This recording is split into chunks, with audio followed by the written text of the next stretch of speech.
That's me.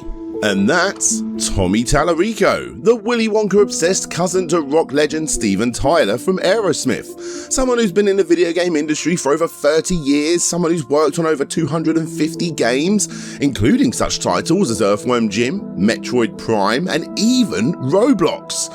And as incredible as that sounds, it's not entirely true. It's a tough one. Is Tommy Tallarico a legendary figure? Yes, most definitely. Sadly, however, he has been known to stretch the truth a little, a lot, and one of those times was right here, to me, when I interviewed him, talking about his upcoming system, the Intellivision Amico.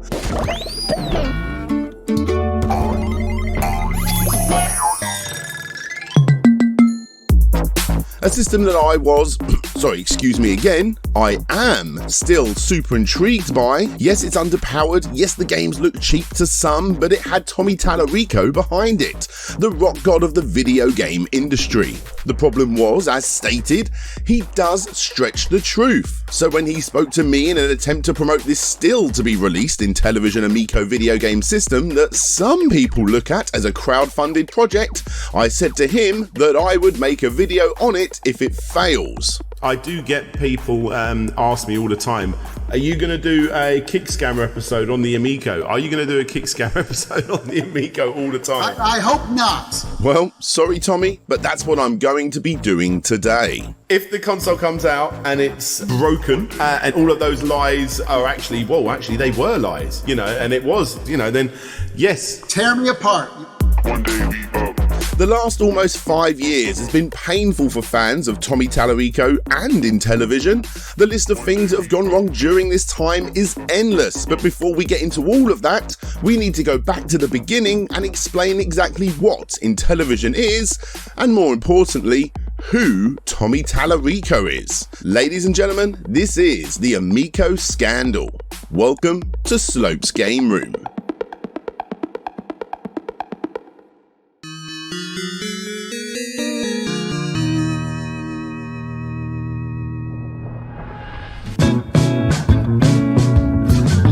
Here we are, all the way back to the second generation of video game consoles, starting its life with the often forgotten Fairchild Video Entertainment System in 1976. This generation may technically be the second, but to many, it was the true beginning. You see, before we had the second generation of consoles, we had the first generation of consoles. But for all intents and purposes, these machines were simply Pong clones. 1972's Magnavox Odyssey is one of the standouts here, but again, it's pretty much just tennis, hockey, badminton, call it what you want.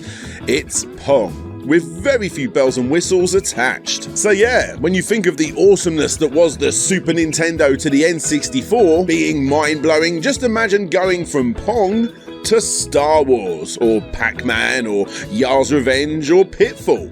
It's easy to laugh now if you wasn't around then, but this was a truly legendary jump in home console entertainment. Of course, it was the Atari 2600 that dominated the market back then, with titles like the ones I just mentioned.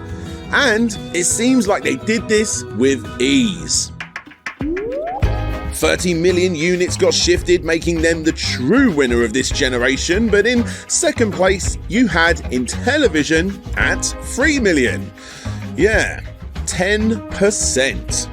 Now, Intellivision was the brainchild of toy manufacturer Mattel, Barbie, Hot Wheels, He-Man, and Diva Stars, all of the big names. She talked to me! And not to get into too much detail for this particular video, but of course, Mattel wanted a piece of the pie. Eventually, that pie was stuffed with some rather impressive technology, and by the time it was released in 1979, it did okay. Like I said, it did 10%. The main marketing push for Intellivision was the fact that it was superior in power to the competition, and they wanted to make sure you knew this in their advertising, resulting in what many believe is the first true video game console war.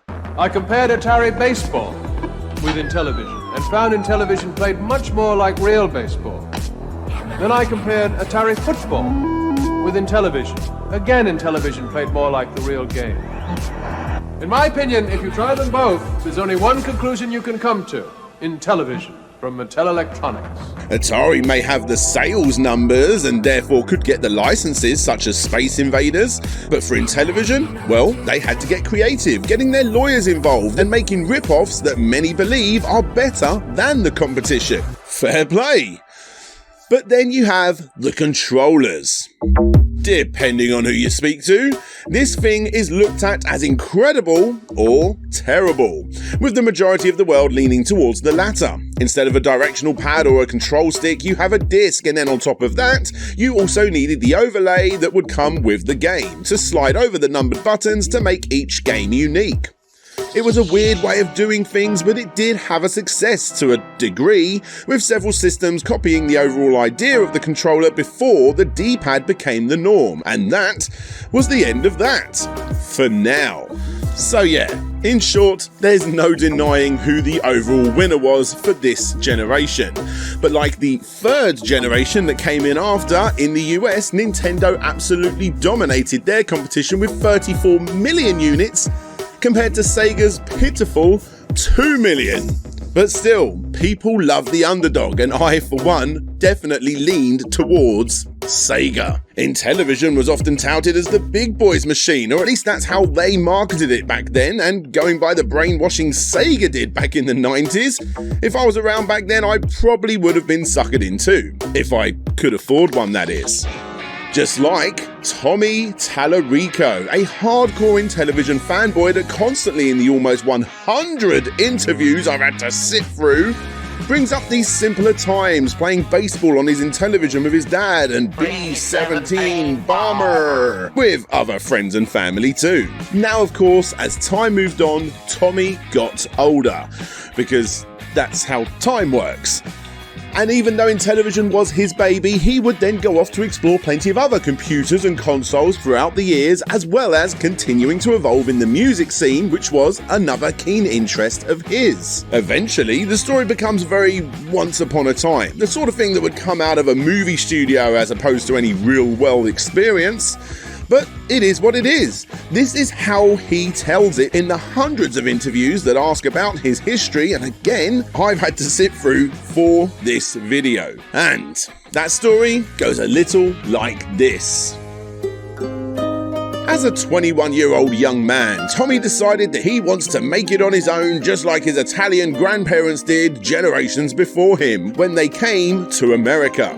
He waved goodbye to his close-knit family with $500 in his back pocket and $1,000 from his dad, and just like that Tenacious D movie, he made his way to Hollywood, which wasn't as clean-cut as he expected. That first night with nowhere to go and nobody to connect with, he slept under a pier and cried himself to sleep. Yeah, turns out Tommy didn't do too much pre-planning here, as apparently one of the first places he asked for directions to get to was Disneyland. Hey, look, it's a lot nicer than what was going on the streets, right? Thankfully, tomorrow turned out to be another day because, again, that's how time works. And on this new day, Tommy picked up a newspaper, saw an ad to work in a music shop. He went to the interview and instantly started work at said music shop selling guitars and keyboards. But not really, because apparently the very first person to enter that shop was a guy called Seth Mendelsohn. I discovered him at a Guitar Center when I was buying some software, and we were always looking for people to be game testers and such, and so saw him there, and he was wearing a TurboGrafx shirt, and he was into games, and could tell he didn't want to be a Guitar Center salesman, and we got him a job as a QA guy, and then his career kind of went from there. And this is where it all began. By the way, massive props to this guy, as he was one of the main game designers on the Mega Drive version, aka the better version, of Aladdin. Suck it, Nintendo. From here, Tommy worked his way up the ranks from game tester to musician, working on over 300 games. Apparently, he was a part of the first truly successful video game TV show. He has numerous Guinness World Records to his name. He's mega rich by the looks of his crystal maze-like house, with every room being themed after random TV shows, movies, and who can forget the dinosaur in his garden. Looks like dinosaur dick to me. He really is one step down from Neverland, quite frankly. But hey, say what you want about his questionable decor, at least he is living his best life. Can we really take the piss when we replace our wallpaper with hammer beads and dusty video games? Let Tommy be Tommy. Anyway, we're getting a little ahead of ourselves here, guys, so let's go back to Intellivision. Ever since the crushing of Intellivision back in the early 80s, thanks in no small part to the video game crash of 1983, very little came from the company. The Blue Sky Rangers, a group of early game developers for Intellivision, ended up continuing to create video games for the system for a small but still very dedicated group of individuals, via mail order, and did so all the way through the 80s, creating new games and releasing never-before-released games from the company to the fans that all went wild for this stuff, but again to a very dedicated but small group of individuals. This wasn't just a simple case of, wow, look how impressive this game is considering the hardware. I mean, yes, that is part of it, but these games were actually good too, for the most part. And because of this, the Blue Sky Rangers became serious legends, but again to a small but dedicated group of individuals. However, by 1990, the writing was most definitely on the wall for INTV, the now owners of Intellivision. They went bankrupt, sold off the rest of their stock, and closed the doors. That was until they opened them up again. The creation of the Blue Sky Rangers website in 1995 showed that nostalgia-filled peeps still wanted Intellivision goodies. And because of the rise in retro gaming popularity, Keith Robinson, a former Intellivision programmer, bought the rights in 1997 and over the next few years continued to pump out free downloads and retro collections for the fans to soak up in all of their glory. Again, the fan base was small and dedicated, but with the rise of retro gaming, more and more people were starting to notice Intellivision, and they were getting the respect that they always deserved. And one of those people was, again, Tommy Tallarico, the super sleeping video game composing live symphony world touring madman that again was sleeping under a pier earlier on in this very story. A true rags to riches story if ever I did hear one. Tommy had now become a part of so many different video game projects by this point, either directly or through his own company, Tommy Tallarico Studios, so much so that he had become very good friends with all of the right people at the company. It's been stated numerous times over the years that he and Keith would often get together and throw around the old idea ball and come up with ways to bring Intellivision back. But then they would both go their separate ways and then nothing would ever come from this. Tommy would go off touring to hundreds of thousands of people live all around the world, partly funded by the good folks on Kickstarter 4 times. And then of course you have the collaboration with BT too, again via Kickstarter. This dude knew how to crowdfund. Intellivision, not so much. This is Intellivision Gen 2 video games for PC and Mac, creating new versions of classic games such as Astro Smash, Shark, and Night Stalker. Not only did this look terrible with better content coming from Flash sites, but it didn't get funded. It only asked for $100,000, which really isn't that much for a legendary video game company like Intellivision, and it raised less than $7,000, which to be fair is a good thing, as this dude right here is Mike Kennedy, arguably the godfather of crowdfunding video game console scam projects. But the Calico Chameleon, well, that's a story for another time. Scam artists aside for now, I'm not really sure what this campaign is all about. You don't get any physical copies of the games, it's for download-only codes, with most tiers shoehorning in Mike Kennedy's retro video game magazine. But worst of all, these video games already existed. For the most part. Astro Smash Gen 2 and Shark Shark Gen 2 were on mobile, Vita and PlayStation 3 already as part of the PlayStation Home Arcade for $1.49 a pop a couple of years prior. Notice how only pictures of Night Stalker exist here? Yep, that's because they hadn't made that one yet. So basically, you're paying $100,000 for this. Let's be frank, one terrible looking game and some magazines. Yeah, it's crazy to say this, but Mike Kennedy's involvement in this thing may have just been the best part of this campaign, because, you know, that comes with the magazines. But the whole thing's a mess. Anyway, it's obviously a cash grab for all involved that thankfully, turned into a failure, so nobody lost any money, including Keith Robinson, who sadly passed away 2 years later in 2017. People found out the tragic news from Intellivision's own Facebook page with the following message. It is with overwhelming sadness that we let you know Keith Robinson passed away today of kidney failure and cardiac arrest. His health had been declining in the last few months, but this was nonetheless a shock. Please know that all of you Intellivision fans brought immeasurable joy to his life. Thank you so much for that. If you have a favorite Intellivision or Keith memory or photo, we encourage you to share it here as a comment or a post to this page so that our whole community can remember him together.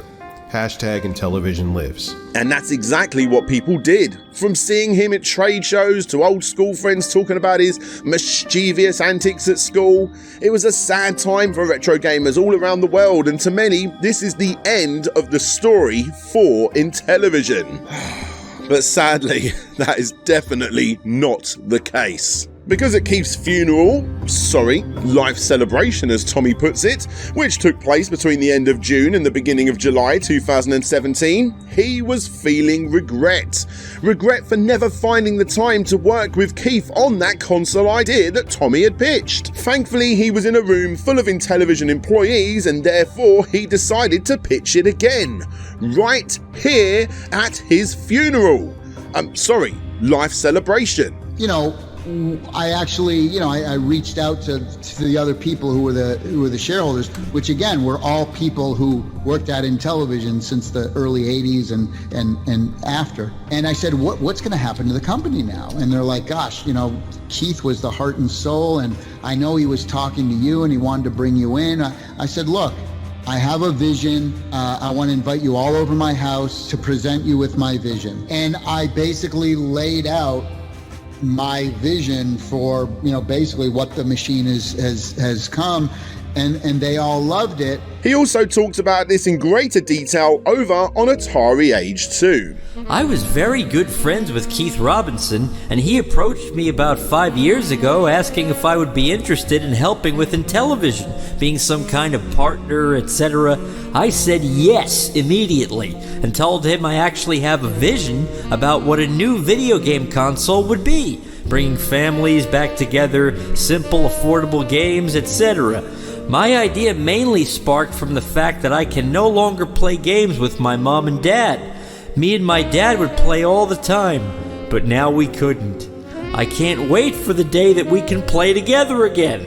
Keith loved the idea, and we started talking about how I could be part of the company. Then, when Keith suddenly passed away, I felt it was my mission to see this thing through if the other shareholders would allow me to. I reached out. I knew almost all of them already, and we actually spoke about it more in depth at Keith's life celebration. I hate the word funeral, and the gathering wasn't like that at all. By the end of that year, we had a plan in place, and within months we started Intellivision Entertainment and moved all the Intellivision Productions assets into the new company. Someday we'll write a book, or do a Netflix documentary special. Wouldn't that be something? Wink. Wouldn't that be something indeed? Hopefully this video will suffice. Now, not to ruin the ending, but as of the beginning of 2023, this thing has still never seen the light of day. For all intents and purposes, right now, it's vaporware. However, it's the journey that really matters, and it's a journey that even I got involved in. I wanna take you for a ride. No. Not this time. This time, they took me for a ride. And in the process of doing so, actually ruined my reputation a little bit to many out there. And that's because I was a fan. I was genuinely a fan of this system when so many red flags were waving right in front of my face. So, how could I possibly do this video justice when I was involved? Well, there is only one way to do it, and that is to do it in a timelined manner. I'm going to be talking about the ups and downs, the positives and the negatives, and I'm going to start right here with the 29th of May 2018. A press release drops confirming that Intellivision Entertainment is proud to announce that it will be bringing the concept of simple, affordable, family and fun back into the homes across the world with the introduction of a brand new home video game console. They also confirmed that Video Games Live creator and 30-year video game industry veteran Tommy Tallarico has been named president of the company after he purchased the majority of the shares needed to give himself the title and spearhead this new exciting adventure. EP's former host, Tommy Tallarico, joins us today, and today he is announcing to the world that he is now the brand new president of Intellivision. What? He goes on to explain that this new system will be family focused, and even though he is a big fan of mobile games, he isn't a fan of the solitary experience that comes from one person looking at one screen. He wants to bring people back into the same room together, playing couch co-op. We will be focused. We will not try to compete with Sony, Microsoft, and Nintendo. That would be insane, and we would need $1 billion.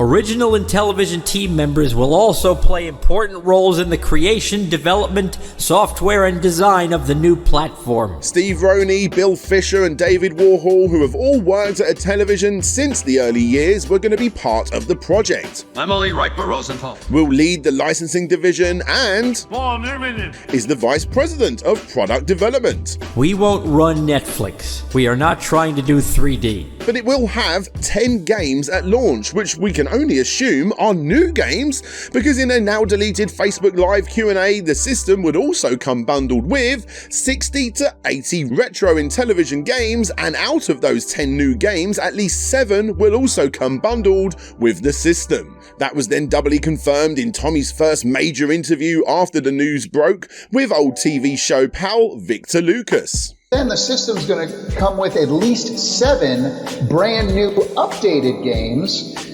Again, free on the system. The store is going to have at least 20 to 50 games. We're saying at least 20, but we want 20 to 50 games on launch in the store, ready to go. They're not going to be expensive, $2.99, $5.99. And again, we're not putting games, though. I don't want people to think we're taking games from the cell phone. That's what the Ouya tried to do. Yeah. It was a disaster. We're not interested in doing that. Right. No game is going to go on the system if it's below a 7. So it has to be at least a 7 out of 10. He also confirms that the system will not have any physical media. It will include organic hardware. So we're calling it organic hardware. We want the ability to be able to have certain upgrades at certain points, not just software based. And when asked about the price, he said, I can tell you this, it's going to be much less than $200. Much less than $200. Much less. Okay. And finally, regarding the release date, here's what I can tell you quite honestly, is that it's not coming out this Christmas and it's not coming out next Christmas. The very next day, not only did we get that now deleted Facebook Q&A, which further pushed the message that this was not a new system to take on Sony, Nintendo, or Microsoft, but instead this was its own thing that is creating fun, simple, amazing games that everyone can enjoy with simple controls. And heck, the first 100,000 people that sign up to the mailing list will get the only opportunity to get a special and unique limited edition version of the console, which will not be made available in stores. But on top of that, something else happened. The OG console wars are back, as Atari opened up an Indiegogo for the Atari VCS, and people were skeptical and excited as the campaign managed to raise $2 million in a single day. And of course, Intellivision weren't having any of it. Oh, nerve in it. Who again was the vice president of product development for the company may have just been the first person to throw shade at the company. I believe it's $200, right, for the base console and the one controller. And that's going to go up $250 or $300 if you want the two controllers. They have two different versions of the controller. You're into PS4 and Xbox One price ranges now. Right. You're price-wise, you're competing with the higher-end stuff. Yeah. But Atari bashing aside, he also confirms that the system will not have any form of physical media. He confirms that you will be able to play online with friends. It'll be under $200, somewhere between $140 to $180. And most importantly, unlike some people, when asked how this project will be funded, Paul responded, Well, I can tell you 100% guaranteed it is not going to be crowdfunded. We're not asking for money up front. This is when we have it done, it's in the box, it's ready to buy. Hey, here it is. Do you want to buy it? Great. It's going to be funded internally. So we're not asking anybody for anything up front. That would be a significant difference from other projects that have been talked about. You might say significant difference, yeah. Not crowdfunded? Not asking for money up front? Nice. And yeah, don't worry about logging it all down, guys. I'm already working on a long list of Intellivision claims, which I will be updating throughout this video, and no crowdfunding or money up front, just made the list. You just made the list! A week later and it's E3 time, and Tommy gets to speak with IGN about, no, not Intellivision's new console, but instead, the Atari VCS. On Kickstarter, you had to have hardware in order to kickstart it. But Indiegogo, you can crowdfund something, a piece of hardware, never come out with it, and keep $3 million.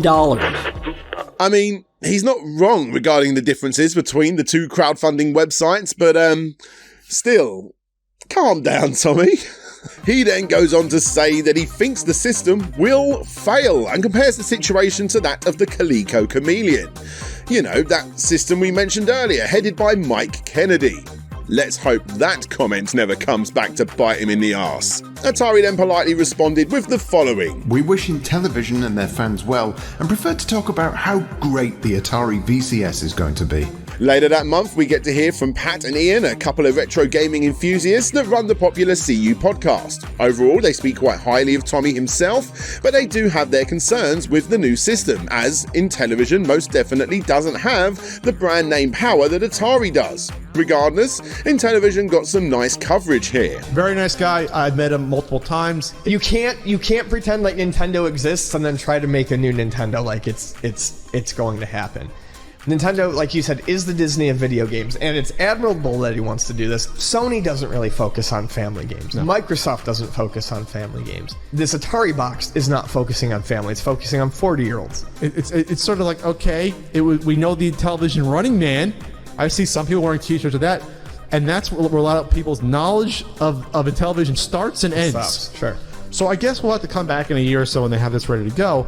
But it's going to be the same sort of points we made about the Atari VCS or Atari box, but just to a lesser degree of notoriety and visibility that will make it, I'd say, a much less chance of success than any Atari box could possibly do. Finishing off June, Tommy jumps on the Brian's Man Cave YouTube channel and claims that he is trying to organise a chat with the CU podcast. And just so you know, I reached out to those guys, and I just got in contact with them about an hour ago. And again, very, very friendly. And I said, hey, look, guys, I'd love to speak to you either over the phone or on the air live, whatever you want. And I'd like to fill you in because a lot of the information that they were thinking and that they were, thinking that was going on in their video is actually most of it, or a lot of it, wasn't true at all. This is a common theme that you'll be seeing throughout this video. Again, Pat and Ian were actually pretty positive regarding Tommy personally. The issue they had was pretty much entirely based around the popularity of the name Intellivision. Yet Tommy still couldn't handle this small slice of criticism and was trying to book an interview with the podcast, but on top of this, he drops a few more interesting factoids regarding his upcoming system. That is before he quickly brings up Atari one more time. a reignition of the original console war between Intellivision and Atari. So, of course, I want them to succeed so I can kick their ass. Yeah. Carry on. I'm afraid they're not going to make it to the starting line. I'm getting a little worried here, but we are not. I repeat, 100%. I give everyone my word of honor. We are not crowdfunding. He also said that they will not take pre-orders for the system before it is ready to ship. Every single game will be exclusive. Every game will be 2D or 2.5D. He confirms online gameplay, confirms that the system will have 2 controllers, plus as many original games as possible. He'll help make the music for the system. It's going to be Unity based. And yes, don't worry, all these factoids are getting added to the list. I mean, why else would he say them, right? In July, Richard officially joins as COO-CFO, and we discover that the controller will have a disc and a colour touchscreen. And as we move through August and September, we see a couple of new members join the team, and after Tommy teases the new Running Man logo and even the name/logo for the system on Twitter, as well as starting up the official Intellivision Amico YouTube channel on the 21st of October 2018, the wait is finally over, as Tommy gives a keynote speech at the Portland Retro Gaming Expo. Yeah, he was supposed to be talking about his history in video games, but screw that, this is now Intellivision's launch party. In the presentation, he explains that the company has 4 key pillars: simple, affordable, family, and fun, before finally showing off the system itself. The Amico. This system will include a 21st century 2D chip and architecture, HDMI, multiple USB ports, Wi-Fi, onboard interactive lighting, 2 wireless Bluetooth controllers with simple positional disc, 4 arcade-like buttons, gyroscope and accelerometer, force feedback, speaker, microphone, automatic onboard charging, and a free downloadable app for people that want to join in. Every game will be console exclusive, every game will be rated E10 and up. In other words, everything will be family friendly, and will include the Blue Ranger's Gold Seal of Approval, aka Intellivision's clever little version of the Nintendo and Sega Seal of Approvals. Each game will feature balanced gameplay and design, in other words, rubber banding gameplay that lets tiny kids or grandparents that know no better play competitively with hardcore gamers. All games will be priced between $2.99 and $7.99, and no games will feature in-app purchases or DLC. You've got online leaderboards, achievements, tournaments. The price point is also slightly changed here too. And as for those reimagined titles, the Amico promises updated graphics, levels, audio, multiplayer modes, online multiplayer, and more. We then get a splash screen of exclusive Intellivision classics remade, including Major League Baseball, Frogbox, Snafu, Utopia, Night Stalker, Boxing, Astro Smash, Triple Action, Horse Racing, Shark Bowling, Skiing, Tron Deadly Disc, Math Fun, and Star Strike. We then get another splash screen showing us the exclusive Atari properties we'll be getting too. These titles include Pong, Yar's Revenge, Lunar Lander, Centipede, Missile Command, Breakout, Night Driver, Adventure, Asteroids, and Tempest. Even more exclusive titles are shown off in the next splash screen, this time for iMagic. These titles include Microsurgeon, Beauty and the Beast, Atlantis, Sword and Serpents, Ice Trek, Demon Attack, Dracula, and Truckin'. But that's not all. What about Motor Race USA, Miner 2049, Tropical Angel, Super Burger Time, Moon Patrol, R-Type, 10-Yard Dash, Load Runner, Kung Fu Master, Archon, Toe Jam and L, and Spelunker. And brand new exclusive games too, 20 of them in fact, all available on launch. Isn't this just the best new retro game-like console that you've ever heard of? Well, it's about to get a whole lot better when you see the team behind this thing. You got Tommy Tallarico himself, of course, video game composer extraordinaire. You've got Jason Enos, who's ex-Sega, Psygnosis, Konami, EA, and Namco. Harry Potter. A marketing genius who helped launch every major Nintendo system since the SNES. Yes, Americans, SNES. Absolutely. Worked with Nintendo for close to 12 years. David Perry. Worked on titles such as Earthworm Jim, Aladdin, MDK, and The Matrix, plus loads more. Scott Sumiro. Was a co-founder of the Nintendo subsidiary Nintendo Software for 4 years. Was a key player at Interplay, and before that was a key player in helping bring the first commercially released version of Tetris to market. Steve Roy. Was of course always part of Intellivision, as was Bill Fisher. Well, from 1981 at least. I think I'll know. Is a computer scientist and hardware engineer with over 30 years experience. Mike, huh? A 20-plus year retro game designer, will be a software and hardware designer this time. Emily Rosenthal. Has already been at the company since 2010, and finally is the guy behind the retro side of the business, as stated earlier. But the real exciting thing to take from this is that the Amico will be released on the 10th of October 2020. Damn, if that isn't full on enough, the talk continues. We find out the name of the console is the Italian word for friend. The lights on the system are inspired by the light show of his live symphony shows, and best of all, when it comes down to getting developers for the system, Tommy explains that he'll be paying the devs up front for the games. Damn, that's a lot of updates and games, so let's update our list with absolutely every single thing that they just mentioned, and let's continue on with the timeline.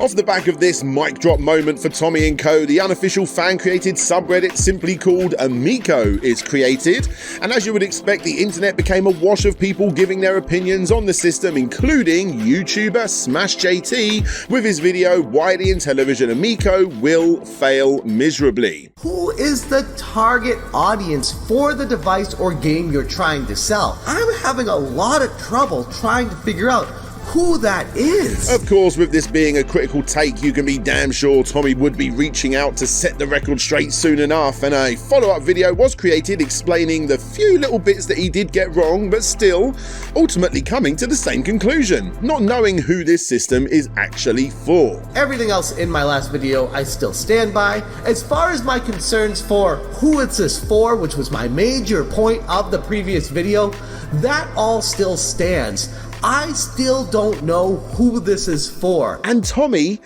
didn't just stop at Smash JT. He used the official Twitter account for people that didn't believe the company's heritage claims in a retweet.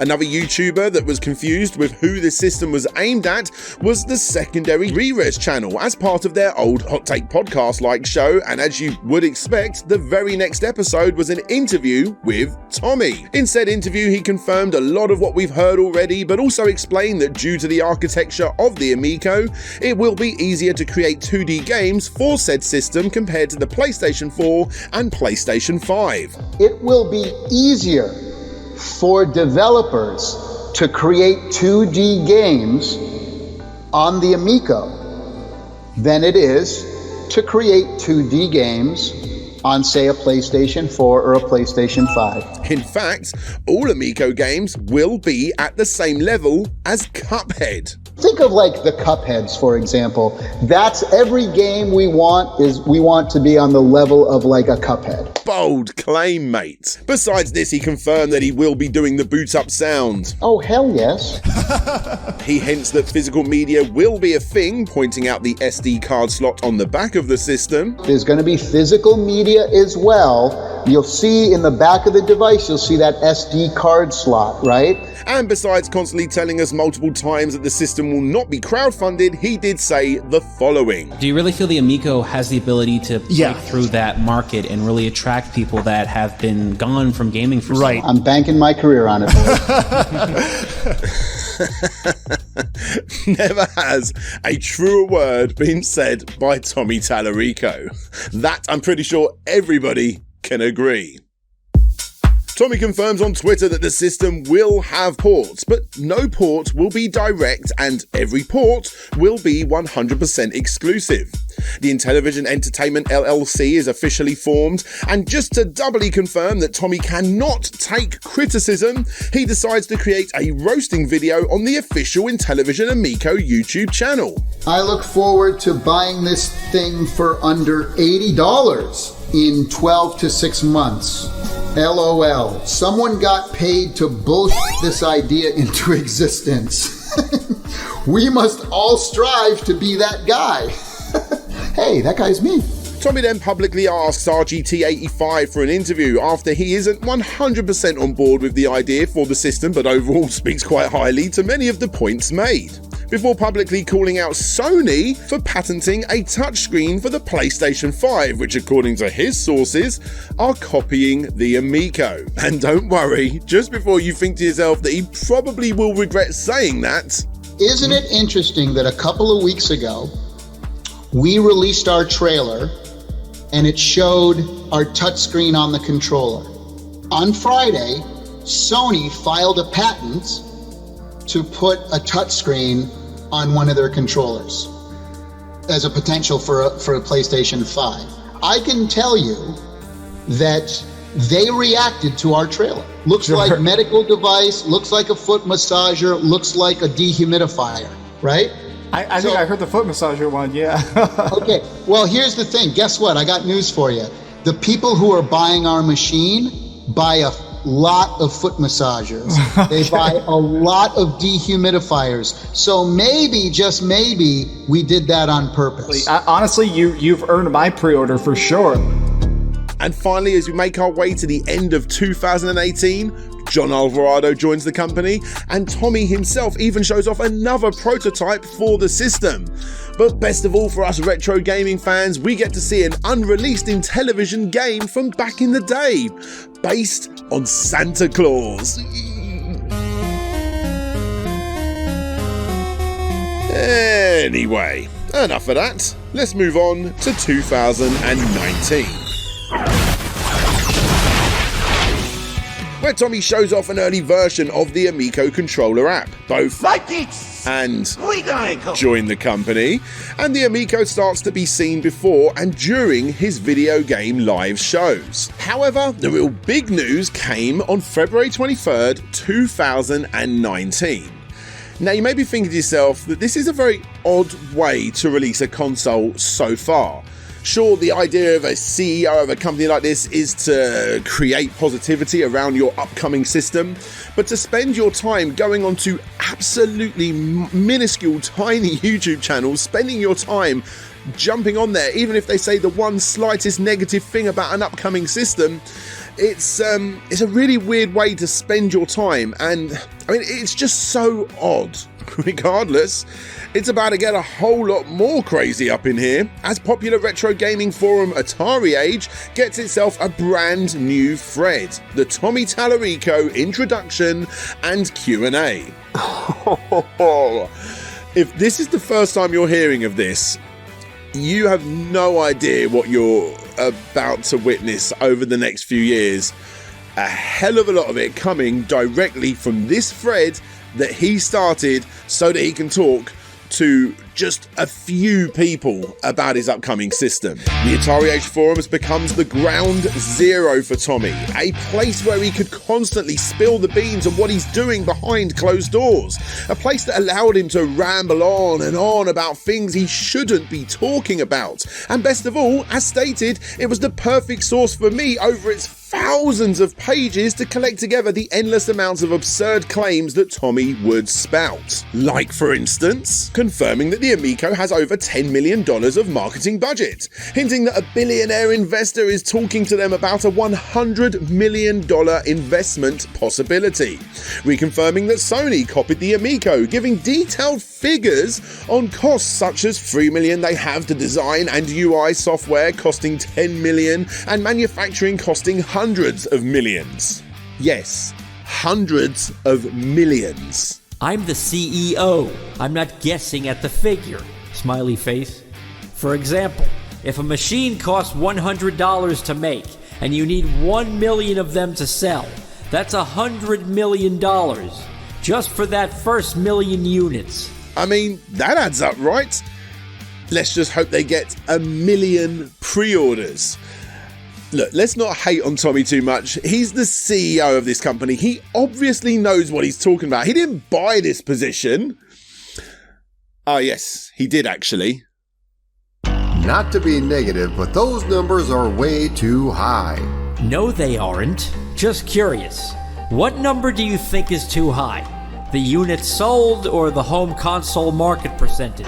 And why do you think that? The numbers I provided weren't a guess. I have proof of both, but just curious as to why you think they are way too high and why. We should be right up there with TurboGrafx 16, Dreamcast, Saturn, Game Gear, and the Vita, not with the N-Gage. In other words, he believes that his system will sell between 5 to 10 million as opposed to the pitiful 3 million that the Nokia N-Gage sold. I mean, who's to argue with a guy that's also chucking around figures into the hundreds of millions? Heck, during that time, joined the company to head up the South Asian operations and also joined to head up the European operations. Why would anybody be opening up these super luxurious offices all around the world if they didn't know what they were doing and didn't have some serious money in the bank? Anyway, as we move into May, it's good news and bad news for retro gaming fans. The good news is that Earthworm Jim is coming to the Amico, and the original team is involved. The bad news, however, is that Tommy confirmed on the Atari Age forums that those 60 to 80 retro games bundled in are now going to cost around about $5.99 per 10 games or something like that. I suppose we better update the list. Also, whilst you are there, no online at launch either. We do, however, get confirmation that an exclusive Jackbox game is being worked on for the Amico. He double confirms Snafu and then later claims it's been in development for 9 months. He hints that Microsurgeon is in development also. It's apparently not just Sony that's watching him, but also Apple, Google, Microsoft and Nintendo too. And finally, a remake of B-17 Bomber is also on the way. Get it on the list. Anyway, that's enough insanity from the Atari Age forums, all of which came within only 21 days. Really, all of those announcements in 21 days. Because for Tommy & Co, it's time to go back to E3. And over on Twitter, Tommy shows off the 5 colours of the Amico. The new official logo is shown off via the official E3 Twitter page, and honestly, I actually like it. The A represents a smile, a heart can be seen in the middle of the M, the I is apparently the curve of the planets, I don't know, and the off-center O is fun. Again, jokes aside, I actually think this is quite a cool logo. And turns out I wasn't the only person that liked it, as Tommy's old TV co-host actually played the console behind closed doors, and he too really seemed to like it. And I have checked out the Intellivision stuff. I played a bunch of games. I checked out a bunch of games that are coming. I think it's unbelievable that Tommy was just talking about doing something at last year's E3, and this year there was a console, there were controllers, there was connectivity between smartphones and the Intellivision Amico. I was very impressed. And if that's not enough praise for you, YouTuber Metal Jesus Rocks got to play it too. Yes, it's real. We played several games on it and we gave them feedback. And in an interview with the Tech It Out podcast, it was doubly confirmed that Intellivision has the following licenses: Burger Time to Missile Command and Moon Patrol. However, sadly it was also confirmed that the, as he puts it, at least 7 free pack-in games has now gone down to 5. It's going to launch with 40 games, and it's going to have 5 games packed in. Also, before going ahead, let's actually jump forward and talk about Burger Time, which, by the way, we never ever got to see any footage of ever. Because later that year, one of the Atari Age posters joked that Tommy was vegan and was releasing a Burger Time game. And because of this, it turns out that Burger Time is becoming Beyond Burger Time. And finally, it wouldn't be like the Switch version, which, by the way, me and my family actually really like to play. But instead, it would be made from scratch. Over in Europe, Hans, who had now publicly been addressed as the CEO of Intellivision Europe, announced that the company will publish one of the games from the Franken Game Jam event, although from my research nothing had ever come from this. Back over on the Atari Age forums, Tommy is going into meltdown mode as he replies to every single post that's come up that has even the slightest bit of criticism towards the Amico. One person politely questions why teen-rated games are being removed. The fact that these words came out of your mouth goes to show you how little you know about the video game industry as a whole. No sense in trying to have an intelligent discussion with someone who is convinced and thinks they know so much, yet knows so little. Online multiplayer? That's been removed, by the way. This was brought up by another user who said that it is unacceptable in 2022 to release a console without that feature, to which Tommy responded,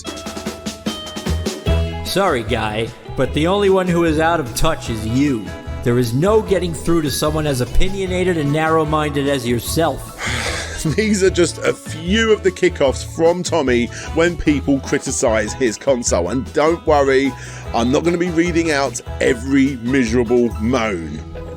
On to brighter things, I say, as Intellivision opens up its Dubai office and teases a Japanese office is coming too, and then confirms that a Bokball, pretty sure that's how you say it, yeah, a Bokball game is in development. The next day, Tommy confirms the amount of employees he has working on the system. They have an amazing team. We have over 300 people. Again, this is for a system that is well over a year away from release. The mind boggles at the overhead of 300 paychecks per month. Whilst he continues to kick off on Atari Age at the same user who is questioning the Amico, but this time he's getting personal. Leave my thread or I'll have you removed.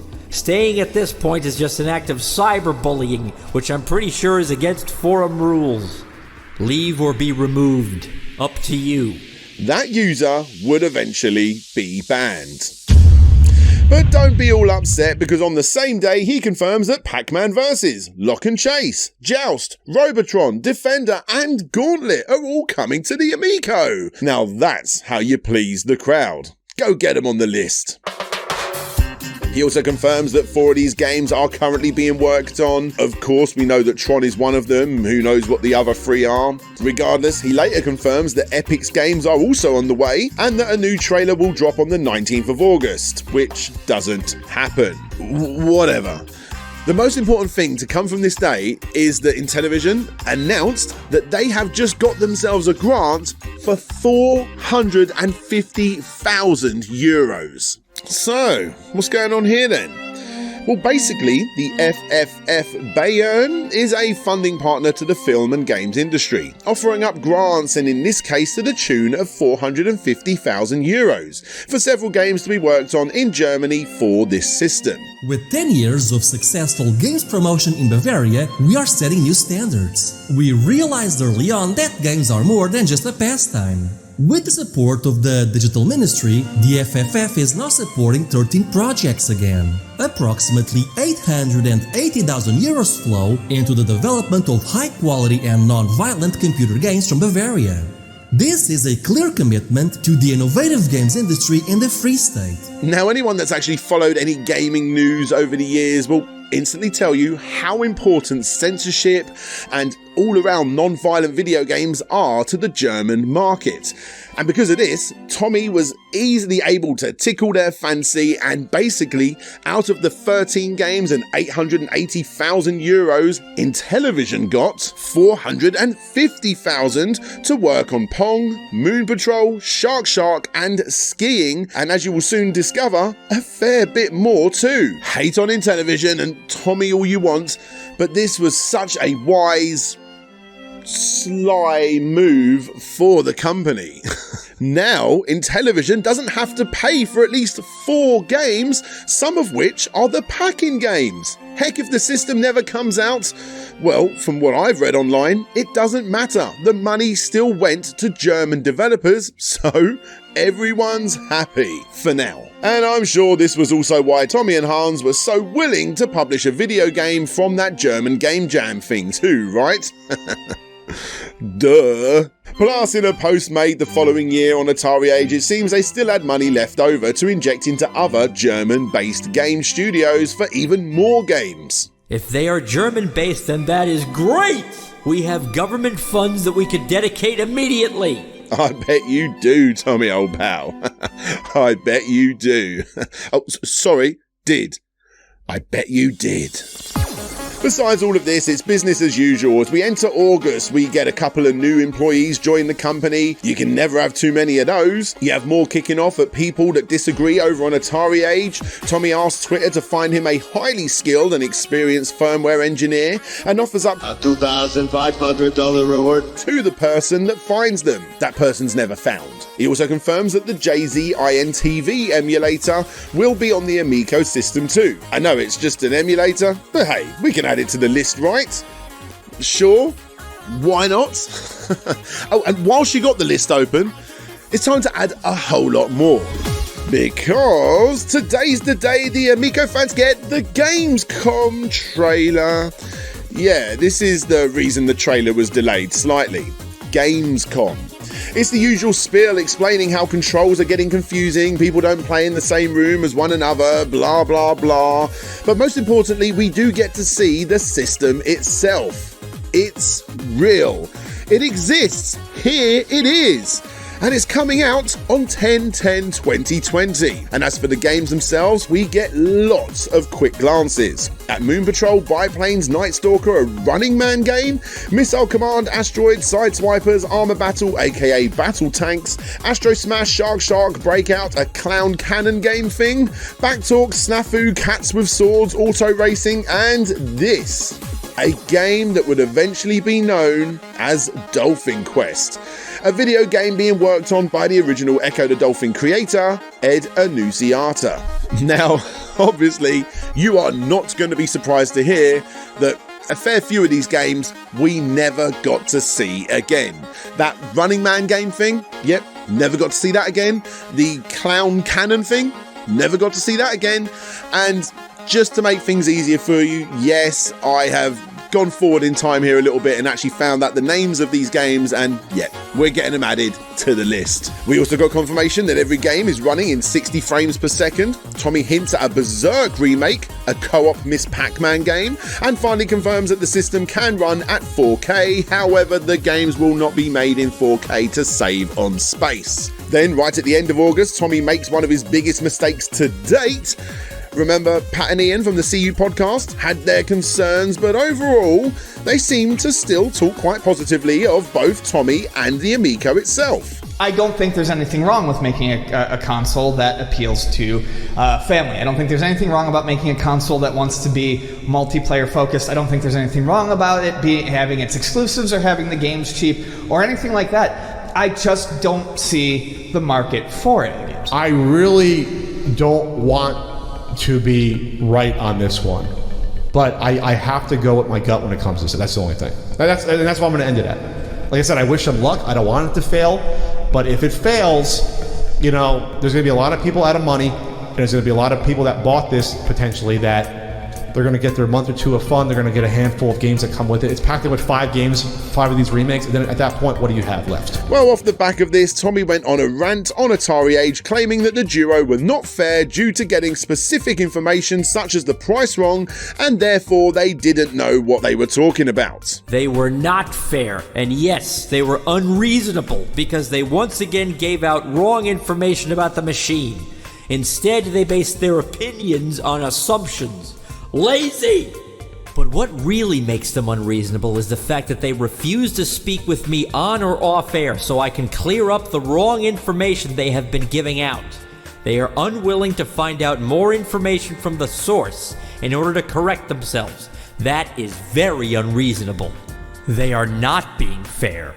Being fair would be letting me discuss the wrong info they are giving out to people on a consistent basis.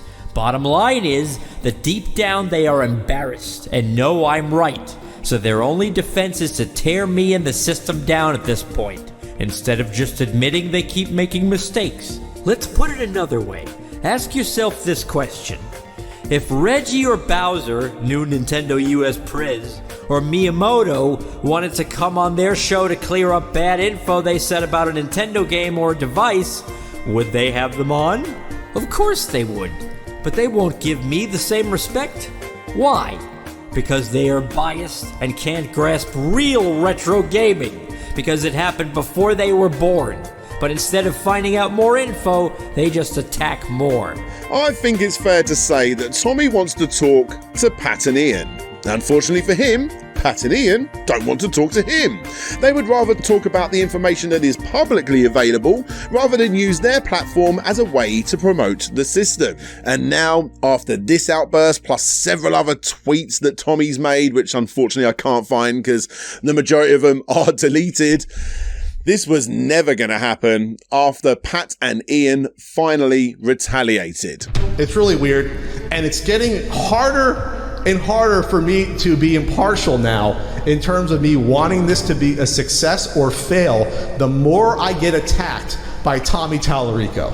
That's all I'm going to say. Because we had the gall to not immediately say this is going to be the best thing ever. Oh, and none of it makes sense. It's whatever narrative you want to construct about us being haters for something where Ian publicly said, and I said, we don't want to fail. This is why we don't think it's a good idea. This is the point. That is the point people are trying to make, and why they are attacking Pat the Punk and the long-haired dude. My name's Ian, Tommy. It's not hard. Tommy, you might have met Ian, I think. Did you meet before? No, I don't think I met him. But still, it's not hard to find my name. But hey, I understand how this goes. Okay, I think Tommy's made it personal officially. And so it begins. The huge rift between the two parties that, sadly, looking back at this timeline, Tommy really only has himself to blame. You know what I think is best? Stop doing hour, 2 hour, 3 hour long interviews with tiny channels. Stop kicking off at everyone that isn't 100% on board with your vision for this console and people that don't want to talk to you. And most of all, leave Pat and Ian alone. Just let your incredible console speak for itself when it's finally ready to be shown.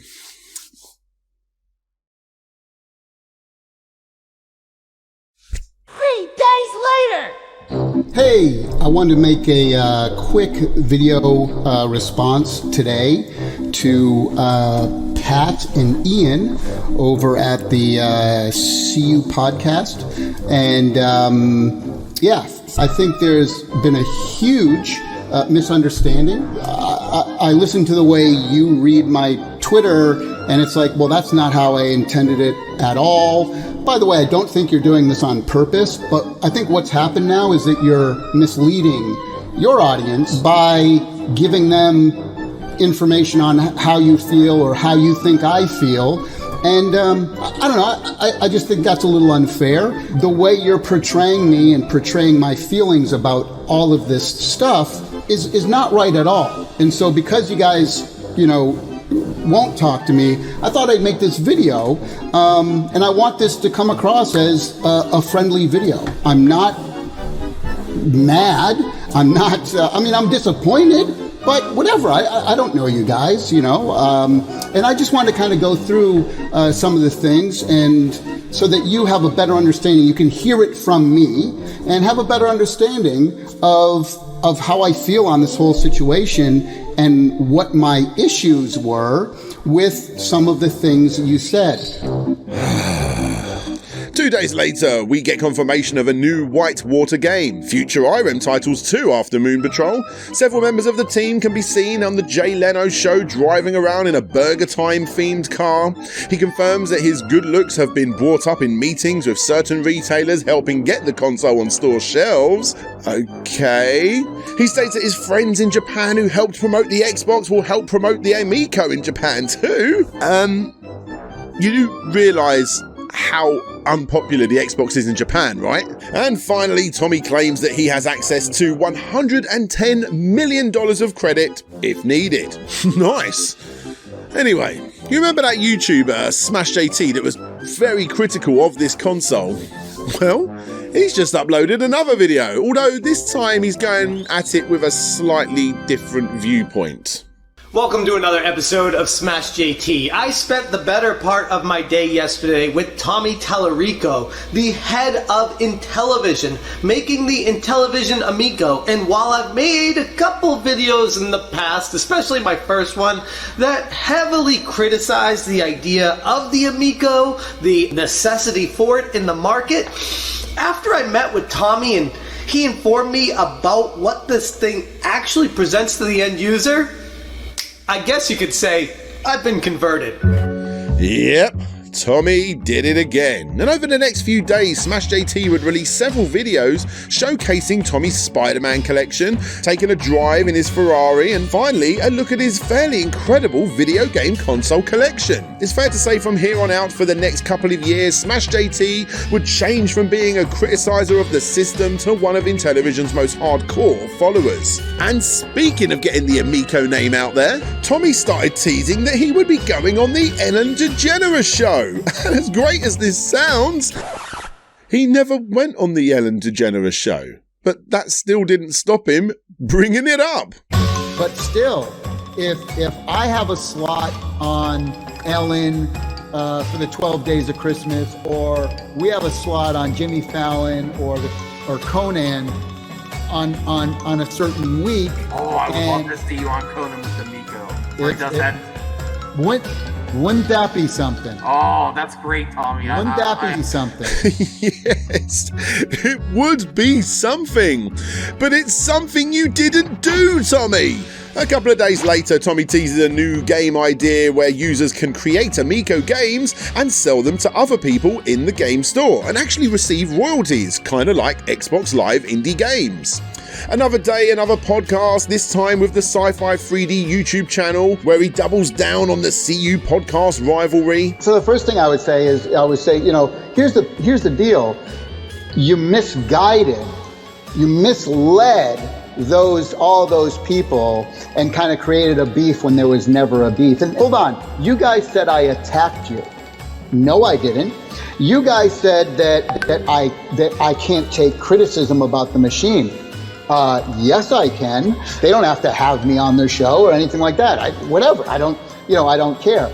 But to go out there and say that I attacked them and I can't take criticism, and that's just a downright lie. They are misleading their audience, and maybe it's because they want clicks, maybe it's because they want that controversy. But they said, hey, the machine's going to be $250 to $300. Well, that was a mistake. Honest mistake. Okay, fine.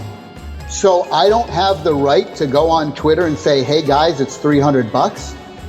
And then, you can't take criticism, you're attacking us. What are you talking about? I only wanted to, give them more information like I'm giving you, or I only wanted to tell them more information. If they don't want that information, that's fine. That's one thing. But then to say that I was attacked, that I attacked them, that's just not true. In fact, it's a downright lie. And so you got to wonder. And by the way, why wouldn't you want to talk about it? Now, even at this point, what do they have to hide? And then it was time for Tommy Tallarico to reveal onto all of us the 10 commandments of the Intellivision Amico, a set of rules that every single video game must abide to. And virtually every single one of these commandments were ridiculed. Let's make our way through them. 1. Every game must be rated E or E10+. We already brought up the family-friendly stuff, but having it set in quote-unquote stone is quite eye-opening. Now, of course, the vast majority of games people played are already in this category, but forcing game devs to stay within these tight boundaries caused quite a lot of commotion. 2. Every game must be easily playable without the need for complicated or long instructions. Again, it makes sense to a degree. However, have you ever played some of these classic Intellivision games like Microsurgeon and Utopia, among others? Games that are, according to our list, getting new versions for the Amico. Without instruction manuals, they are borderline unplayable. This was how they were designed, and they are widely praised for being this way in a sea of overly simple arcade game ports. 3. Every game must be balanced to allow players with different ability levels to still have fun. Hands up, who likes rubber banding?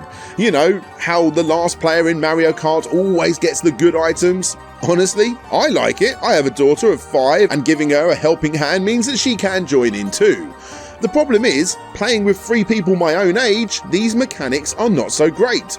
Let's hope the Amico gives options to change up these parameters in every single game, even though they would be complicated for such a simple system. 4. Every game must rate 7 out of 10 or above on Intellivision's quality control scale. I mean, great, right? But who's rating? Do they send each game out to review sites, get the Metacritic average, and then only release them if they get a 7 or above?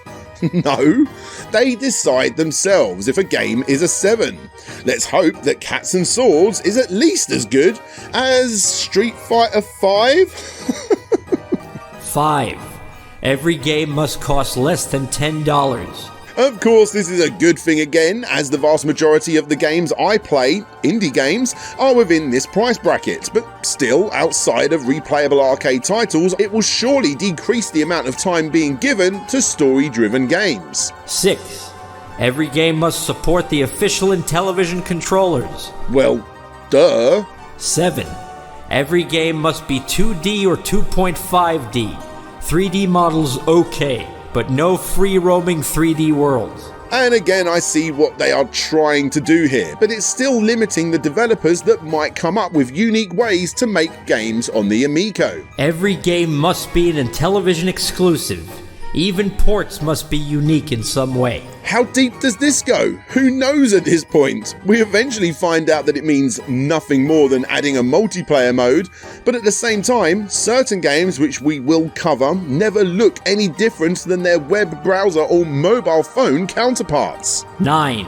No in-game purchasing or DLC. At first, I was anti this idea. I personally don't mind paying a few bob to an indie game studio for a few extra levels in a game I've already pumped a serious amount of time into. But here, it's fine. The games are essentially DLC priced from the get-go anyway, so I'm happy to just buy a sequel, as it's essentially going to be the same thing anyway. And finally, 10.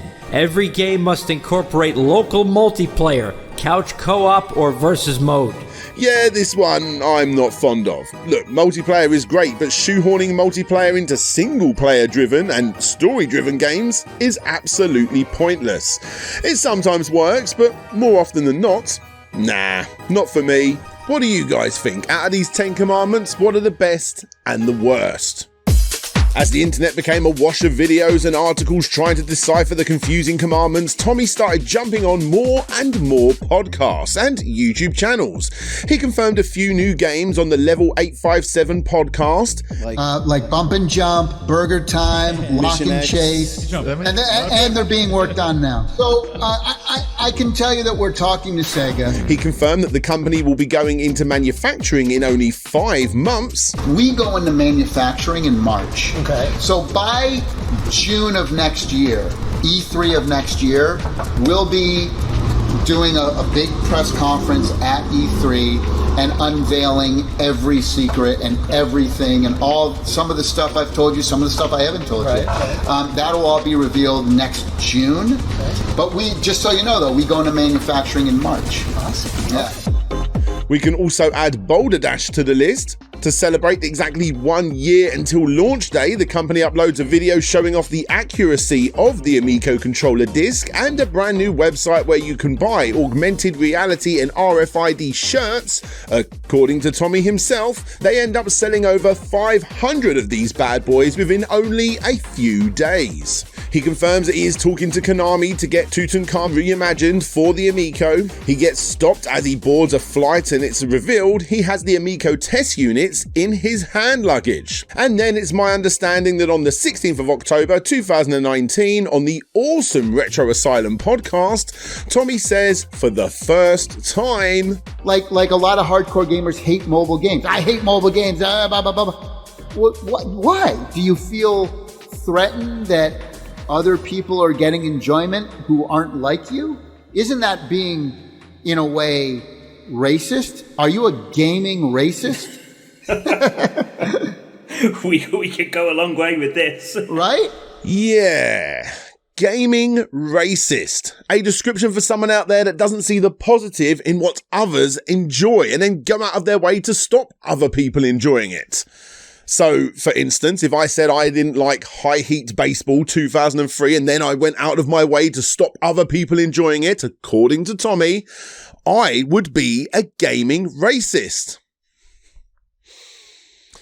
Here's a clip of Tommy doing that exact thing. What's the deal with High Heat Baseball 2003? High Heat... If you defend this, I'm going to kick you right in the ding-ding. I want to tell you, I want to explain the situation here. High Heat Baseball has always been the statistician's baseball game. I disagree. This combines that with also a graphical, playable rendition of the sport. Playable? This game has always held that sort of distinction, separate from like the All-Star Baseball, the World Series, and the triple plays out there. It has some nice features in there that baseball fans are going to love, but really, when you get into the game, it's just not a good playing baseball game. Stunning graphics absorb you in the MLB experience? Lie. This game is ridiculous.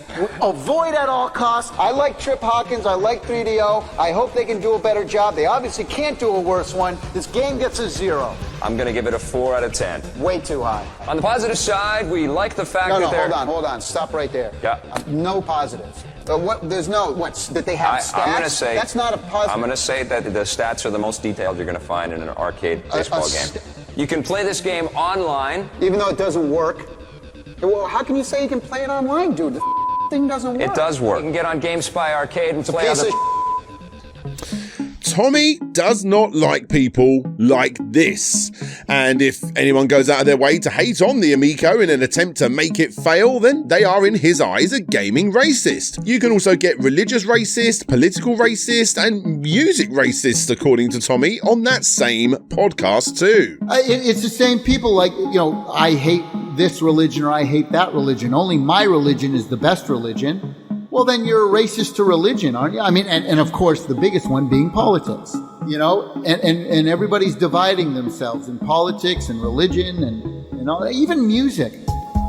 Anyway, let's move on through October after Intellivision celebrated Diwali and Halloween as we move into November. The company was a sponsor of a German developer award show, and they also confirmed that Warlords will eventually come to the system too. And new t-shirts go on sale. We get to see a fantastic never-before-seen promo for the original system. We get confirmation that Jalico Reimagined games will be coming to the system. Hallelujah! Amico pillows and beanbag chairs will be coming soon too. Spoiler alert, that never happens. But most importantly, on the 6th of December, Intellivision officially released the Amico app, an app to download that is used not only to promote the system and specifically the upcoming game Moon Patrol, but for anybody out there that purchased the t-shirt, you can now use the augmented reality portion of the app to make it do a little jingle whenever you point it at said logo. Now, it's my understanding, and I didn't download this when it first came out, but you couldn't actually get to the game Moon Patrol until you got past this augmented reality stuff, which, if true, is a stupid idea, as 1, you don't need a t-shirt to do this. Any picture of the logo would do. And 2, not everyone knew that this was what you needed to do to get to the game. Thankfully, this startup thing was removed and people could just go ahead and play the Moon Patrol game straight up.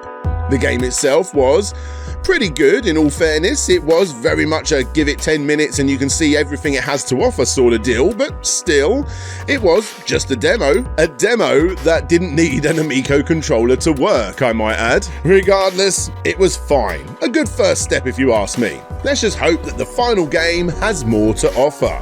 And you know what? The same can be said for the next game they showed off too.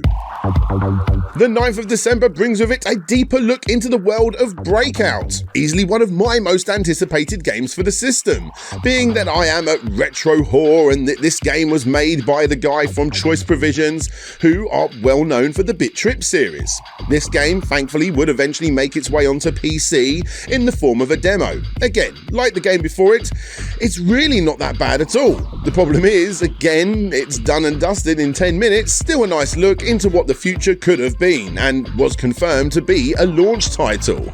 Oh god. Seriously, this video is making me so sad. Anyway, 10 months before release, and Intellivision publicly started looking for a new product manager. And, you guessed it, we get more game confirmations, this time of the horseshoe variety. Yes, horseshoe. To be fair, I would actually love to own this one for the sheer obscurity of it. This is something he teased again in July of 2020. He really wanted a horseshoe game on the Amico. The 23rd rolls around and it's Christmas party time for Intellivision, and John Alvarado has only just gone and got himself Employee of the Year. Sorry, I think Intellivision Amico is going to shock people. I mean it sincerely. I know Tommy's here. If you haven't played it yet, do you have it here? It's really fun. I mean, I got a private thing. It's really fun. I think people are way underestimating Tommy, and I think that is going to shock people. how good it is. Things really are going great for the company. Tommy confirms that Nintendo are watching what they are doing, and news has hit Japan. We get to see the excellent redesign of the Intellivision skiing logo. Tommy confirms that he is in talks with Capcom for future Amico exclusive games. Rich from ReviewTech USA is seen wearing only the finest of Amico swag. And this brings us to the end of 2019. It's been quite a year so far, and this is only the beginning. 2020 is the year that the Amico is going to get released, and they've only got 10 months and 10 days to do it. Let's go. To start us off, we get information regarding the Founders Edition over on Twitter. A individually numbered and signed vintage wood grain console with a $50 RFID metal golden ticket gift certificate, a Running Man poster, the opportunity to get your console a tad early, and the opportunity to fly to California to have a tour with the team and create/design a game. Only 2020 will be made. This eventually got changed to 2600, low. And it was going to cost around about $299 in advance, kinda like a pre-order. Now, of course, this raised a few eyebrows. Primarily because, one, Tommy said he would never ask people to invest into this machine before they had the chance to play it. And two, a certain couple of people, you know who, saw this as crowdfunding. When it's a venture when it's a company that hasn't put out a product before, and they're asking for pre-orders, it then falls into the same category as something like you want to bring up the Atari VCS, you can, because you're asking for money for the promise of the product to come out. It's crowdfunding. Extremely vague tech specs drop onto the website showing that the system is far from powerful. Granted, this is something that they've actually never suggested themselves. Kind of.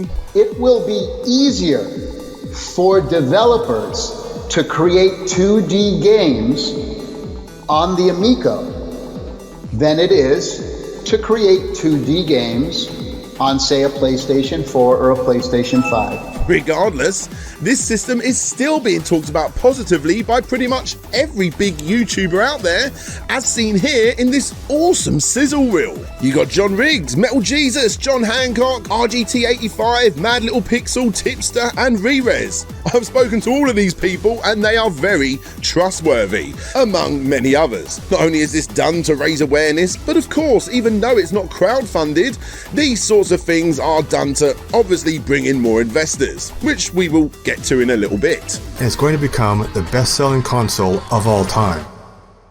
Speaking of raising money, it's still great news for the company as Tommy claims that they have just secured a cool $150 million for manufacturing.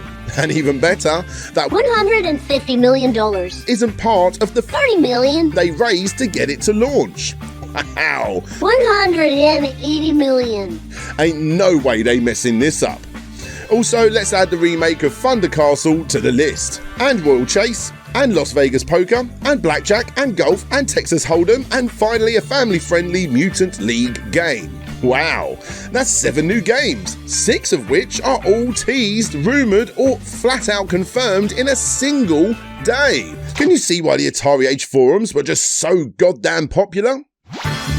It's the place where Tommy not only confirmed that focus testing took place, but also the results. Surprisingly, every single person loved the system and would ask for it for Christmas for $229. Damn, all those haters out there that are skeptical about this system, they are very much deserving of a retaliation video once this thing comes to market. I'm only joking.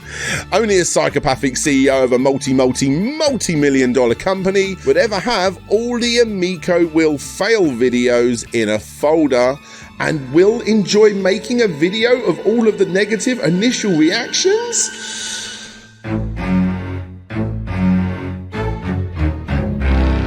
Oh dear, let's hope that that isn't true.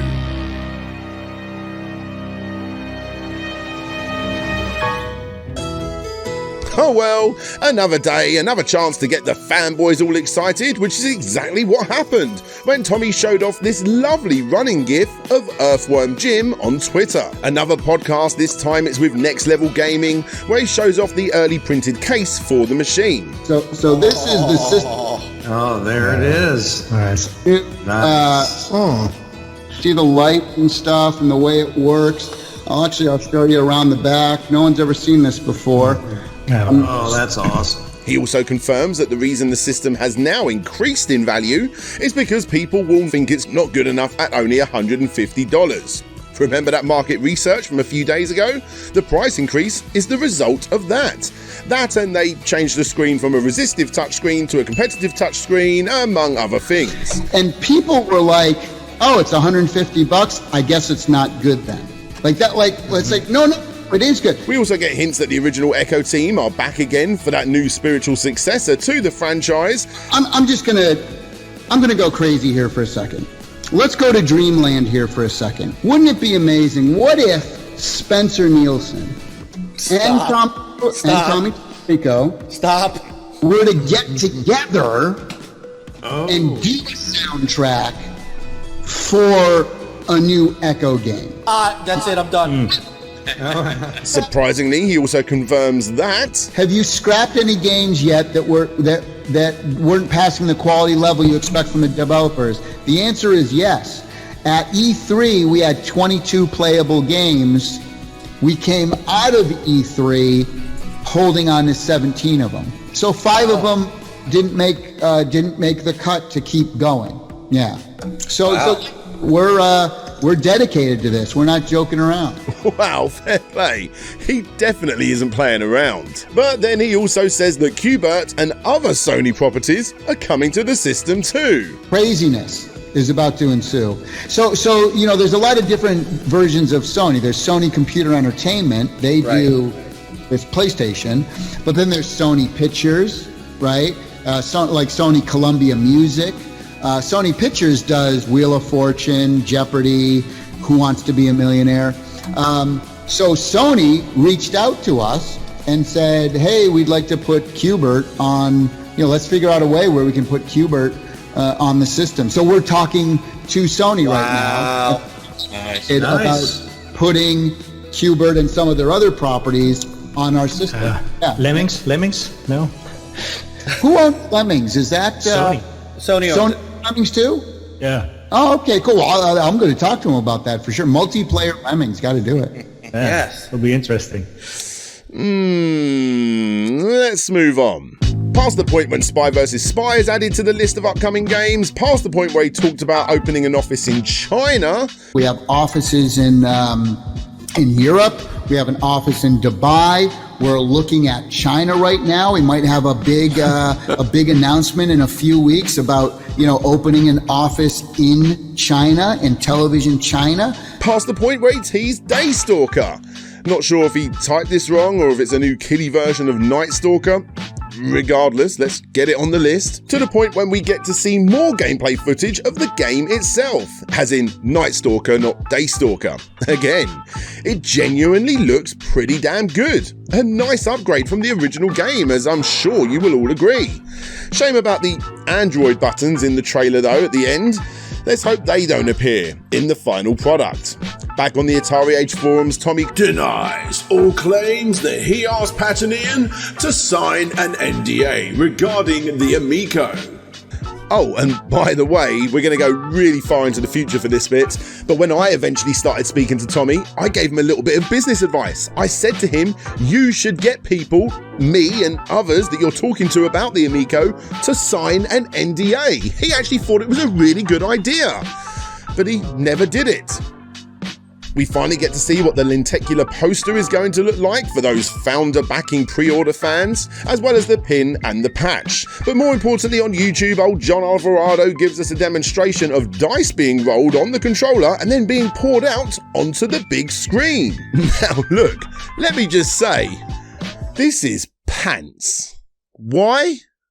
Well, one, they're not even showing off the controller. It's a phone, so therefore this functionally is not part of the "it will only ever work on the Amico controller" sales pitch. 2, unless you're rolling them onto a small screen, it's never going to look right. And 3, again, this really isn't very impressive at all because your TV doesn't have a sensor on it. So therefore, like the Wii did, all it's doing is looking for your controller and looking for you to turn it upside down, and then they will appear on the screen. It's not impressive, guys.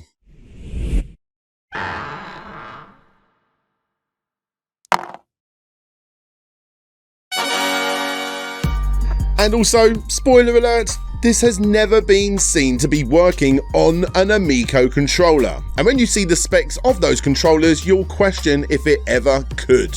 What does look good, however, is Astro Smash, of course. Everyone's opinions are going to be differing here, but as a retro nut, this was yet again one of the exclusive games I was looking forward to playing. Credit where credit is due. If you ask me, it was one of the games that got people excited for the system and helped them sell out of the wood grain Founders Editions that went on sale today. Yep, they fully sold out. 1,000 went in 5 minutes, 1,500 in 15 minutes, 2,000 were gone in an hour, 2,300 in 3 hours, 2,500 in 5 hours, and then they shut it off at the 6-hour mark when 2,600 got sold. And crazier still, they could have sold 10,000 of these things, which took Atari weeks to do over on Indiegogo. Not doing more than 2,600 will also hopefully lay to rest the ridiculous hater notion that we were being sketchy or only doing this for the money, or whatever the conspiracy theory of the day was.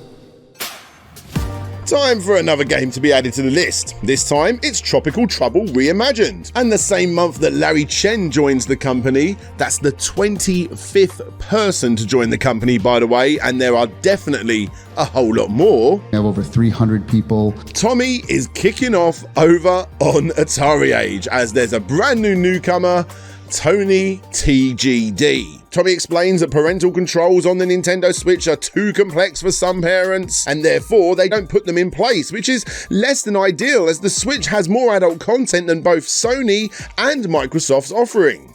I quote, "The Switch has the most adult, violent, mature, and even irp content that the others do not." And this is something he has brought up several times. One of the big issues I have with the Nintendo Switch is that there's more pornographic material and violent material and killing than any other system out there. Well, let me repeat that. There's more killing and violent material, because when you think of Nintendo, you think of family, right? But you know, there's articles, you can read the articles in the Wall Street Journal where Sony, PlayStation, and Microsoft restrict. They won't show certain things on their platform. Nintendo does. So you can get the same game on PlayStation and Nintendo, and the full genitalia, child rape, molestation, drug use, that stuff is shown on the Switch version and not on the PlayStation version. It's crazy. I didn't know that. Wow. Yeah. Well, I just play Luminous on my Switch, so that's, you know, that's a great game. I'm playing. He did the same to me when I spoke to him, and I kind of do understand the angle he's going for here. I mean, I have created a couple of jokey videos myself looking at perverted video games for the Switch, one of which has even got demonetized due to its content. But from my research, nothing is based around child rape. It's a real stretch based on what is on that system. Violence, yes, of course, plenty of it. Lewd stuff, again, plenty of it.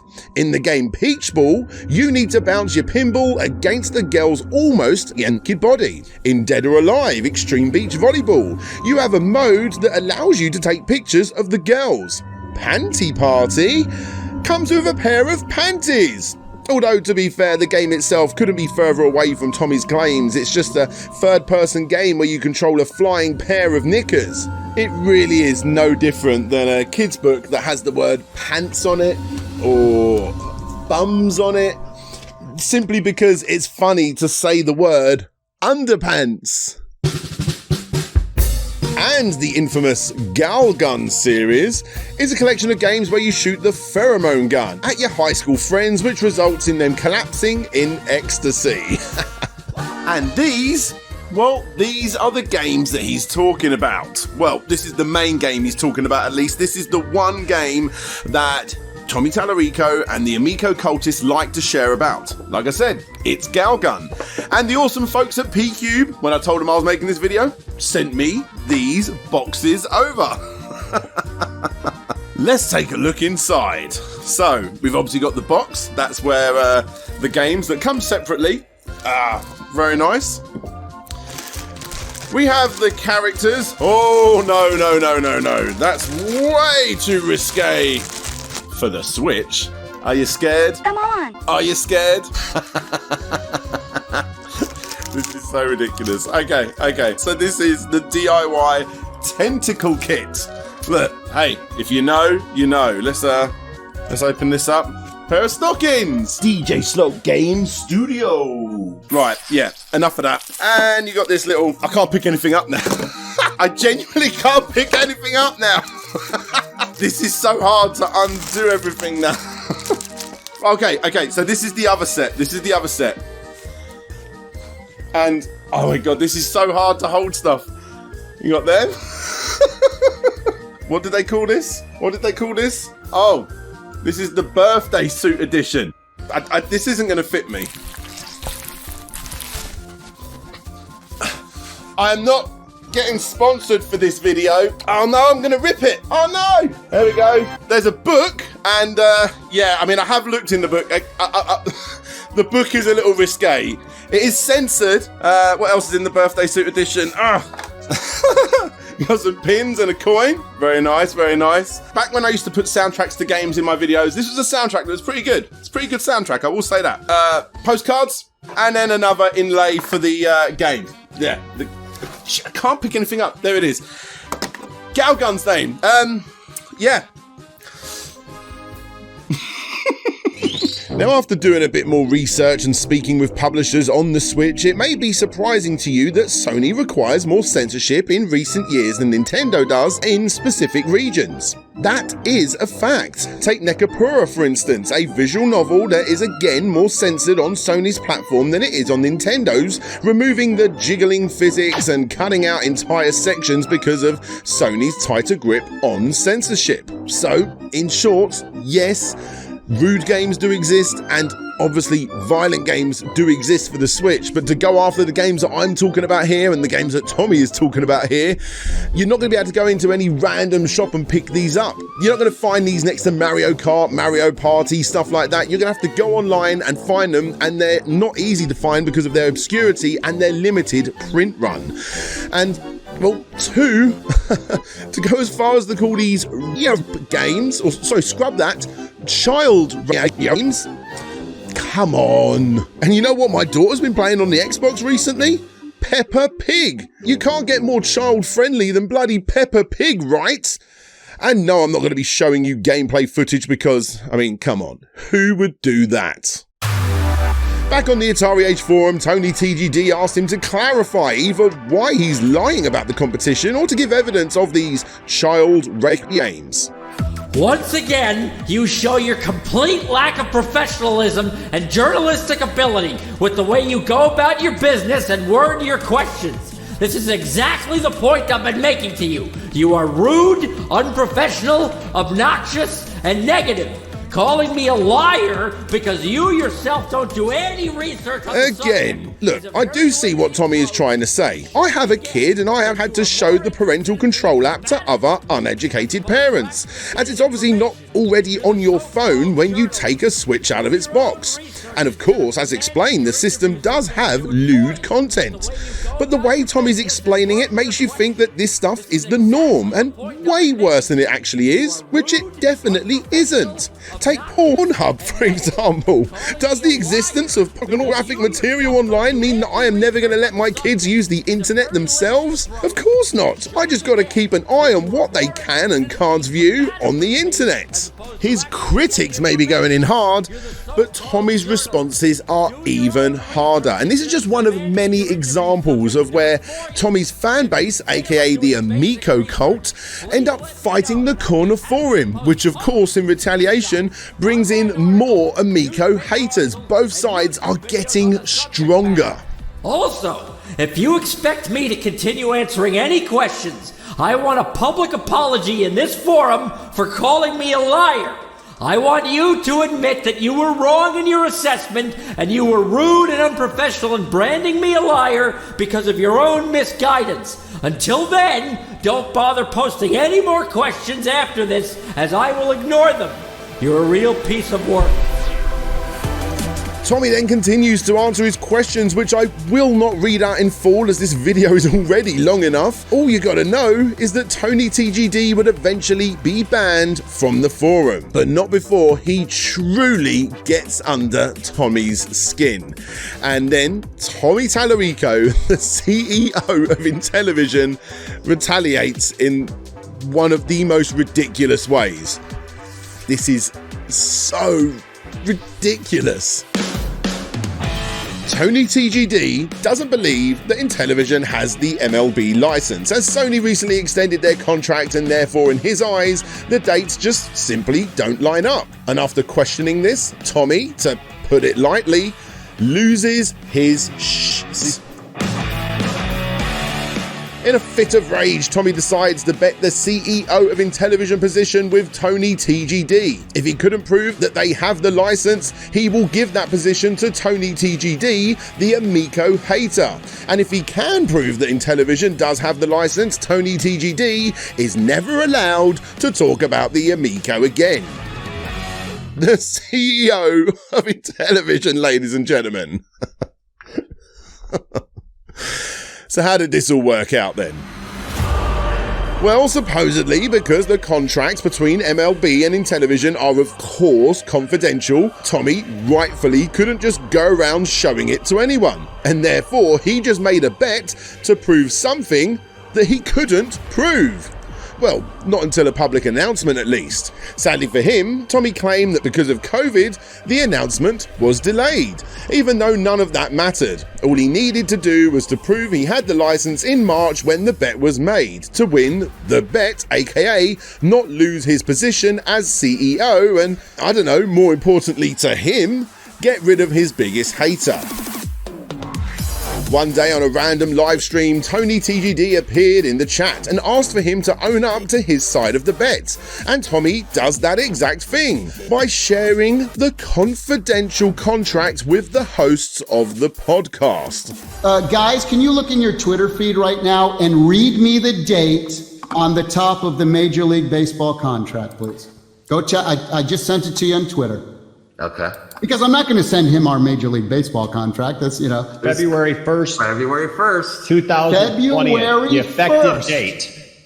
Effective date, February. Right. Because we put it together on I think it's December. Yeah, I see it. I'm not lying. I see it. February 1st. So there you go. So Tony, we could talk about Series X and PS5. Yeah, he just can't talk about Amico or me ever again. Don't spread that contract around, guys. That's very. I saved it. No. Yeah, but never show that publicly. That is not for public consumption, obviously. No. That was just to prove a bet here. Oh, wow. This is the CEO of Intellivision. Let's just continue with the timeline. Tommy confirms an air hockey game is coming to the Amico. Tommy also confirms an Animal Crossing-like game is also coming to the Amico. And on the 6th of February 2020, we were privileged with a tour of the Amico headquarters that not only shows us some early prototypes, but more importantly, Tommy himself states that the company still has not handed over the bill of materials for the system. Until we deliver our final BOM, which stands for Build of Materials, which is literally like, how many components? What is a bill of materials, I hear you ask? Well, it's essentially a list of components that goes into a thing. This isn't really the be-all and end-all of the system. I mean, every single console goes through this process, trying to find out how to get things cheaper, even by a penny or so. The problem is, we are only 8 months away from customers getting this thing. So much manufacturing, shipping and testing, among many other things, needs to get done quickly to meet that date. And yet, the CEO still seems to be popping up on podcasts and fighting back against quote-unquote haters every single day. Surely the time to show them what you've got is now. And One of the haters that brought this up was Kevtris. Now, Kevtris at the time was an unknown individual on the Atari Age forums that was trying to give Tommy advice directly, saying that he shouldn't reply to every single little negative thing and instead just get the job done. As just one example from around about this date shows him when CPU Wiz gave him his 2 cents. Your console is going to suck adult balls. Now, of course, come on, any normal CEO of a multi-million-dollar console soon to be released wouldn't rise to such an obvious playground-filled foolery, right? Well, this is no normal CEO. Considering most adults like getting their balls sucked, I'm taking this as a compliment. This is just not the way the CEO of Intellivision should be acting. And all Kevtris was trying to do was just give him a little bit of friendly advice after he saw him go on yet another very long, over 1 hour long interview with a YouTuber that got less than 50 views because they said they didn't like the Amico. I doubt that the CEO of McDonald's searches YouTube every 10 minutes for videos bashing Mickey D's. And he's not wrong. He goes on to explain that he has been behind 3 different console launches himself. He spends 6 to 8 hours a day coding and more at the weekends, and most definitely does not troll YouTube multiple times a day looking for glitches in the matrix, as he puts it. Of course, Tommy didn't want to hear any of it, as his project is obviously different than whatever crap Kevtris was dishing out. I'm paraphrasing here, by the way, he never actually called it crap. In fact, although he goes on to disagree constantly with every single point that Kevtris brings to the table, he does try his best to stay respectable. Now I'm curious, which products have you created? Would love to purchase a few in support of what you're doing, if I don't own them already. Turns out that Kevtris is behind a little known company known as Analog. I've even got a couple of the systems myself, so therefore Kevtris was perfectly qualified to give Tommy Tallarico advice.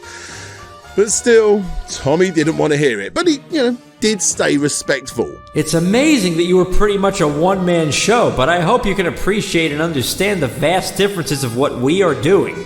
And although there may be some similarities, it's a very different project in many ways. Tommy confirms that every game will come in 7 languages. A downgraded R-Type game and Worms are both coming to the Amico apparently. Believe it or not, this one turned out to be a lie, as the original creator of Worms stated himself.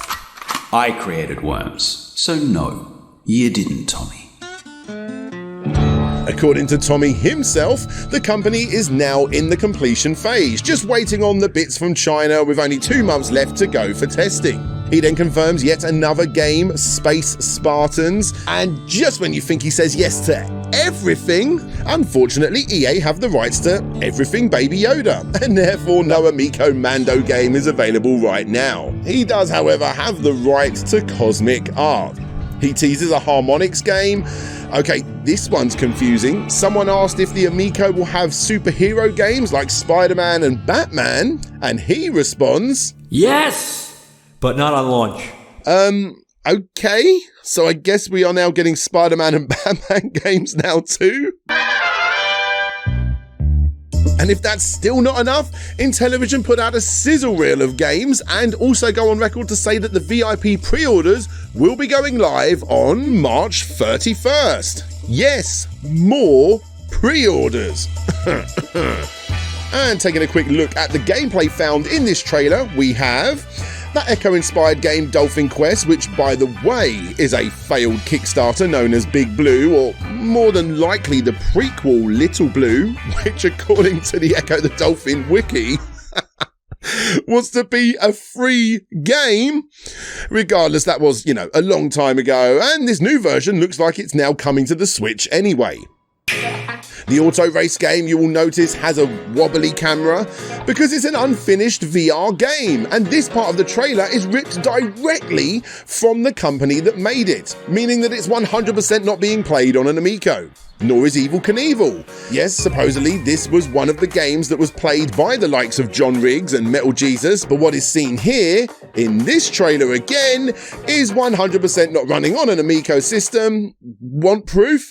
Here we have the trailer for said game released 5 years earlier for mobile phones. The overhyped DICE demo is of course still being played on a mobile phone, not the Amico controllers. And finally, the emoji demo is again ripped straight from a trailer released years earlier. This one is extra dodgy, as the trailer shows official Apple licensed emojis not used on any other platform. Now, I don't know about you, but I highly doubt that Tommy Tallarico has paid Apple a licensing fee for those Apple emojis, right? Oh, okay, I take it back. Apparently he did.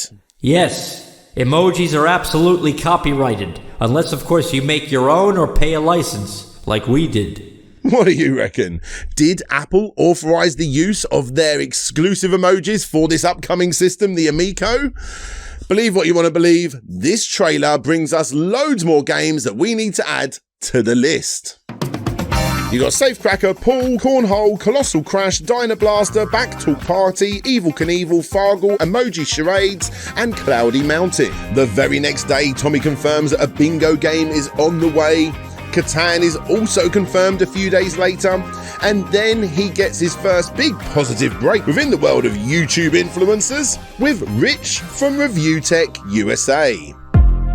But yeah, in regards to Intellivision, so okay, coronavirus, blah, blah, blah, you got to bring it up, right? We're still on track for 10/10/2020 launch. How it affects us right now immediately is that we're not going to be able to put out as many, to manufacture as many of the products as we want. Because, at the beginning, I'm like, look, I want to make this whole thing in the USA, freaking USA, go America and all this stuff. And that was kind of, again, not knowing all of the intricacies of everything. But the reality is, Rich, is that 80% of the stuff that makes electronics, and again, let's specifically talk about Intellivision, can only be made in China and bought in China. And that's the issue. You couldn't, if you wanted to pay triple for it, you couldn't because it doesn't exist. This stuff just isn't even produced and manufactured anywhere else except China. Pat and Ian are not best pleased. Tommy had a 1 hour and 1 minute long, I can't call it an interview because it's not. It's an infomercial for the Amico with our friend Rich from Review Tech USA. Our pal. Good job, Rich, saying absolutely nothing of worth or asking any hard questions during the interview. You nailed it, buddy. Hit it right out of the goddamn park. Hard-hitting journalism. Tough stuff, man. You look good in that Intellivision Amico sweatshirt, you goddamn tool. You sellout, you tough hack.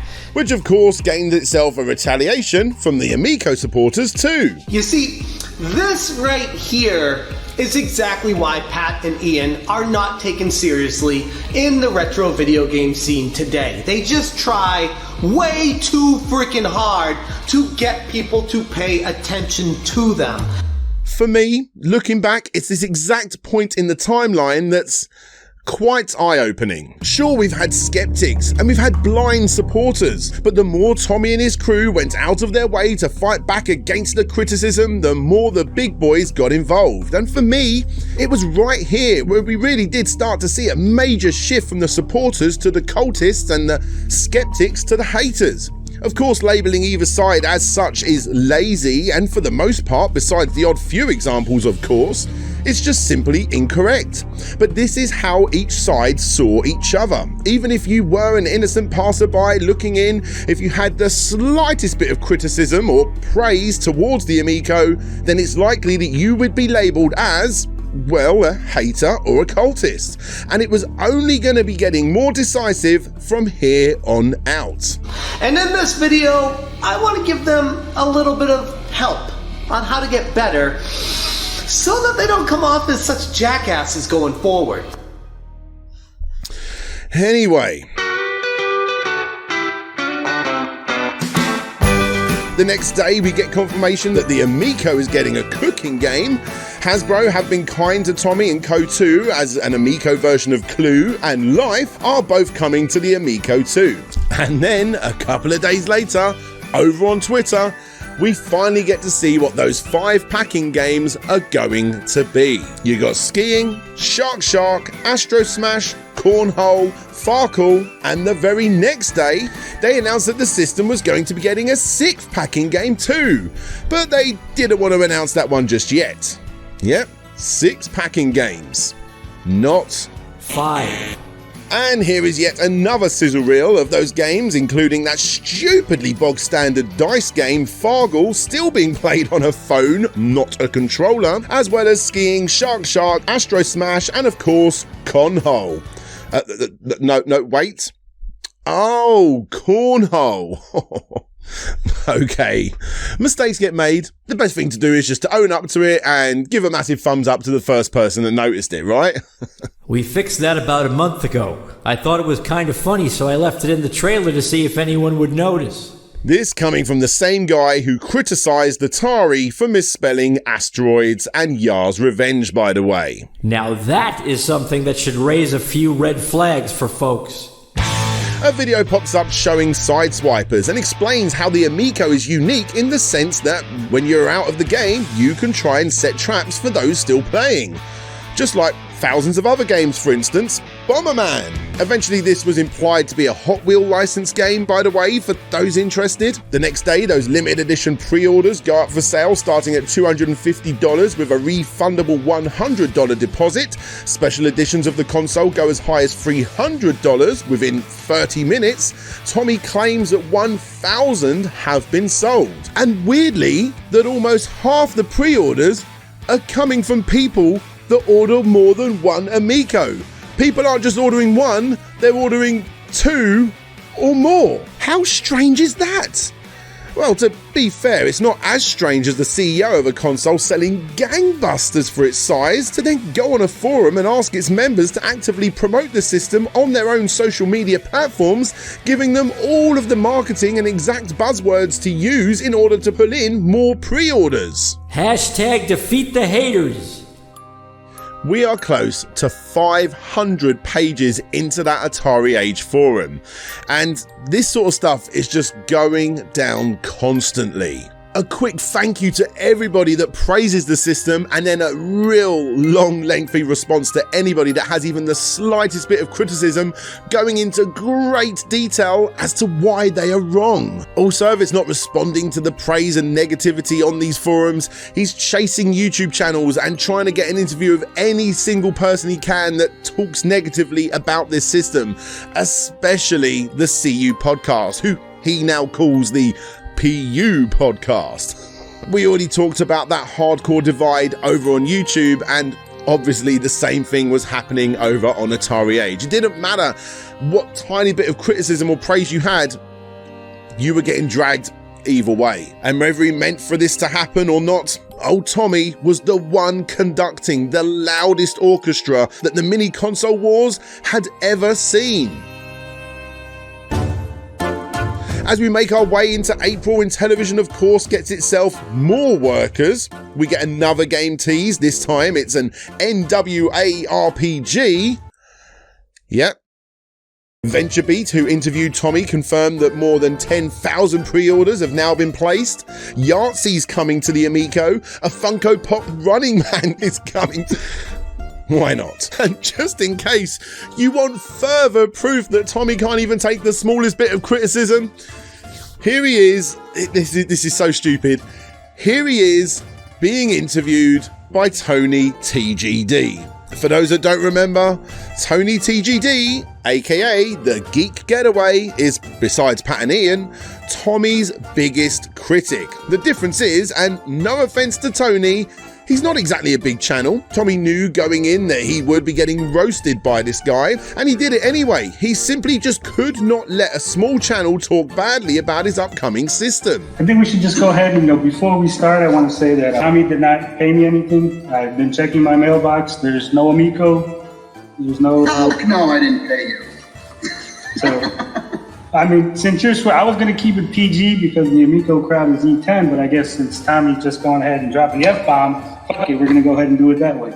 Now, I get by going into this, he wanted to set the record straight on several things that he believes Tony is incorrect or ill-informed about, but Obviously, all he did was raise awareness on his biggest critic. And that's the thing. Why are people jumping on me and attacking me when they haven't had a chance to see and play the system? I don't think people are doing that. I think people are hearing what you're saying. Think people are jumping on me? Really? How many times do I keep telling people, look, criticisms are completely fair, right? Because you don't have all the information. All I keep telling people, and people have heard me say this a million times, look, don't make a decision until you play it. That's all. Isn't that fair, Tony? Would that be fair? Make your decision once you have a chance to play it. Is that a fair thing to ask? No. The interview essentially turns into an argument at times, with both parties trying to one-up each other. It's quite tough to listen to, in all honesty, but still, it's a breath of fresh air from the literally hundreds of interviews he's conducted where he shouted out the same bog-standard crap every single time. Hey, mate, I'm going to take a piss out of you right now. We'll get to that. Honestly, there really isn't much new here, but it is quite eye-opening to listen to this play out. Tony TGD is Tommy's and the Amico's harshest critic, but he's also a walking encyclopedia when it comes to knowing what this system is about. In fact, he was one of the few people I spoke to who confirmed a lot of what I researched for this video, and gave plenty more that I had no idea about. Obviously, fact-checked by me. You can check the full thing yourself down below, along with a link to Tony TGD's channel and Ninja Kitty 2, among many other links. Depending if you really want to go deeper still into this endless Amico pit of obscurities and the endless amounts of pleasing everybody, like for instance, did you know? A lot of our games, before some folks have our actual controller, we're actually playing them with Xboxes on their emulators. You can play Xbox on Xbox controllers with our skiing game. You can do that too. So the Amico has the ability to use Xbox controllers. Okay, and Space Armada, yep, that just got added to the Amico. Sure, why not? Also, whilst you got that open, you can add Battleship, Pinball, and Curling, and a Whack-A-Mole game, and Spiker, and an Amico exclusive version, obviously, of a German created game called Sturmwind. Time for something positive. On the 12th of April 2020, Intellivision show off the never-released Easter Bunny game for the OG Intellivision. Obviously, never released as I doubt it would sell well. Still, I adore little unreleased video game facts like this. He then jumps onto yet another podcast, and in this one, the host, Michael Casanova, brings up the growing feud between the CU podcast and Intellivision, and the results are not good. I think you should just come out and say it, because when you told me this right before we went on air, I was literally shocked, and I think people need to know about this and how kind of disgusting it is. I actually had people from a certain podcast, the certain CU podcast. I had that's the PU podcast. Yeah. I had Ian actually reached out to me yesterday after I put out the announcement that I was going to have Tommy on my show, and it was actually pretty crazy because I'm like, wow, you've never acknowledged my existence? I didn't know you even know who I was. It's just, calling me a shill and a sellout and all this. And I'm like, okay, well, first off, I don't even know who the fuck you are. Well, yeah, I know who you are, but who are you? It's like, it was just weird, and it's, Well, it's sick. It's sick is what it is, and I mean, how pathetic that this Ian character reaches out, who's clearly unhinged at this point. I mean, how many other YouTubers have to, smack him down before he's like, he has zero self-awareness of how he comes off, to other people. Mm-hmm. But to reach out to somebody he doesn't even know and PM you, private message you on Twitter to call you out because you're a podcast and you want to interview me? This is how insane these two have become. Like, zero self-awareness. Damn, that is not good. Granted, and spoiler alert, the CU podcast was right about this system, but to call someone out as a shill before an interview had even taken place? Not good. I reached out to Mikhail myself as I wanted to get proof of this. To which he replied, "A lot of folks didn't like me having Tommy on my show that one-off time, and I know when I announced he was coming on is when the show started. As far as Ian goes, honestly, I don't remember it or the interaction with him, mainly because of how long it's been. Well, I'm looking now and I can't find the DMs with Ian. I don't know if I deleted it or not. Unfortunately, I think I may have deleted it as I don't have anything for the conversation saved. My apologies, man." Okay, he doesn't have proof. Those DMs, for whatever reason, no longer exist. So take this with a huge grain of salt. However, what I can confirm, because it happened to me too, is that Mikhail was hounded as soon as he mentioned Tommy's name from the detractors. Again, it's just further proof of the divide between these two groups, again, for a system that isn't even out yet. It's not a great look for either side, and I say either side because it was happening over on the other side too. You try and say something negative about the Amico on the Atari Age forums, and you will soon be bombarded with the pro-Amico crowd jumping right down your throat. And of course, leading the way in both camps, if you ask me, is Superstitious Tommy. There's a question by Miller B. I'm not sure. That's actually not Miller B, that's actually Tony. TGD. So he's just trying to get his negative question in. But yeah, let's answer it. If you have an interest in the Amico, or Tommy for that matter, how can you not get suckered into either side? Here we have yet another promo video, very well shot I must say, in the Spider-Man zone, where he bigs up his history and his team. We have over 600 years of experience just on our core team. I'm talking about like the former president of Nintendo. I mean, he's not wrong.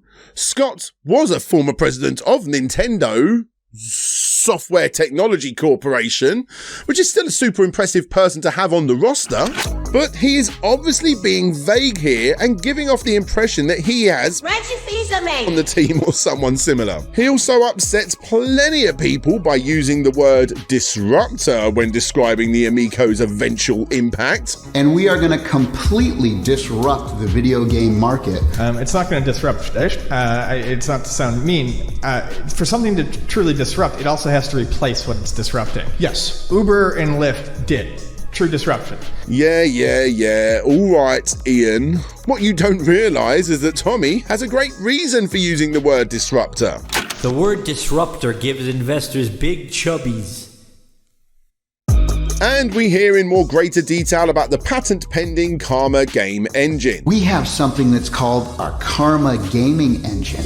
And what that means is that everybody, no matter what your skill level, can feel like you have a chance and that you're in the game. This is chucked about so much during the promotion of the system itself, but it's not new. The most obvious example of this is again Mario Kart. The people at the back get the best weapons and the people at the front get the weakest. Although here it's called rubber banding, it's nothing new, yet they talk about it like it is, and that they are the people that came up with it. Regardless, what's the point in this snazzy new trailer?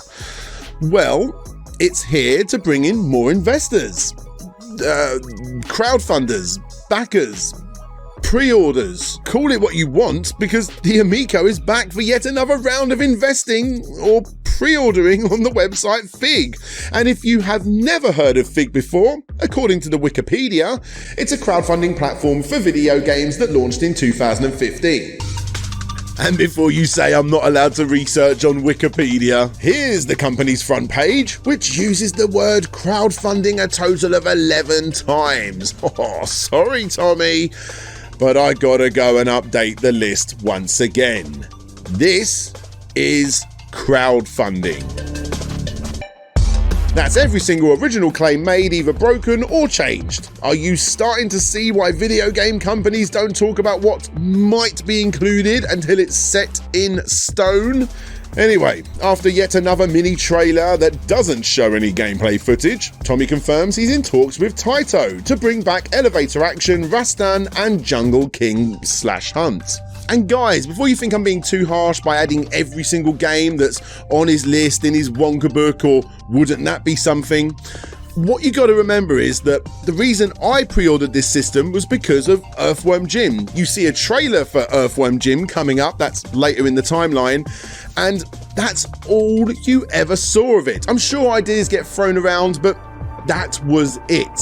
Of course, at the time, I never knew the history this in depth. It's just something I was excited for, being a huge fan of the originals and, more importantly, the original Earthworm Jim team. Plus, for me, if it fails, then obviously I can make a video on it. But that's a very unique situation to be in. The important thing to take into account here is that the average person may only see a few of his interviews or posts on average. And if that person witnesses his name dropping a long-lost forgotten classic from their youth, then it's likely to win them over. After all, that $100 deposit is guaranteed to be completely refundable. Don't believe me? Check this out. Are you freaking kidding me? Okay, you now officially have the opportunity to make the best system ever created. Don't blow it. So, with that in mind, let's continue. One user stated that he would love to see the never-released The Last Starfighter Atari game that was shown off in the movie of the same name, a long-lost game that has become the story of legends amongst Atari collectors and retro enthusiasts. Well, time to stop searching, everybody, because Tommy Tallarico is apparently having meetings about that exact thing. Get it on the list. A couple of days later, Tommy gets back to those interviews with his biggest supporter in regards to subscriber count, Rich from Review Tech USA. If people go to the Intellivision Amico.com, go to the store, and if you end up getting anything, I put together a 20% off code. The coupon code is IMA, that's IMA, IMA Shill. You do that, and and it's a 20% off, but all of the profits, we're gonna donate to charity, and I'll tell you what else I'll do, Rich. I'm gonna personally match whatever that profit is. I'm gonna match it myself personally, so we'll end up doubling that. Oh shit! And okay. It's fair to say that Tommy is feeling a little cocky here by this point. And they're all hardcore elitists, not hardcore gamers like our system too, but these elitists, they're racists. They're literally gaming racists. Shut up, little horn. COVID, so let's take more money. That has nothing to do with it. That was an ignorant comment. You know, give me a break. I'm triggered. Some of your folks are douchebags. So DM in your chat, DM says, Pat and Ian are weird, but they are right about the Amico. Well, tell me what they're right about, because they don't even know what it is and they've never played it. So DM, I'll wait for your response. Type away, my friend. Face it, Rich, you know damn well, both me and you, if we had the opportunity to get a lap dance from The Little Mermaid, we'd be all over it. True or false? Good point. Anyway. You know, Jason Enos, who worked at Konami for 12 years. You think he knows some people over at Konami that could help us with getting the Castlevania thing? Speaking of Castlevania, can you maybe light a fire under Konami's rump and maybe have them make some good Contra games on your system? Well, we're talking to them. That would be badass if you brought it, and you could make that family. If you brought a Contra game, dude. How about 4-player Contra? How about that? Oh, that would be amazing. Is this the real Tommy that we are finally getting to see here? I've never given a shit what other people think about me. Okay, let's continue. Tommy confirms that 12,300 consoles have been pre-ordered so far. We discover that one of the main reasons the system is getting released on that specific day is because it's to honour the birth date of his sadly deceased sister. We also discover that the system must be online to play physical games. Also, this is a pretty important date as it's when the system is finally taking pre-orders in Germany. As we move into May, the recently appointed Kara Acker sadly leaves the company. Tommy proposes a 7th packing game, and then we get another game to add to our list, Decathlon. Yep, a Decathlon game is already in the works. GameStop jump on board offering a unique variant, the Galaxy Purple Edition.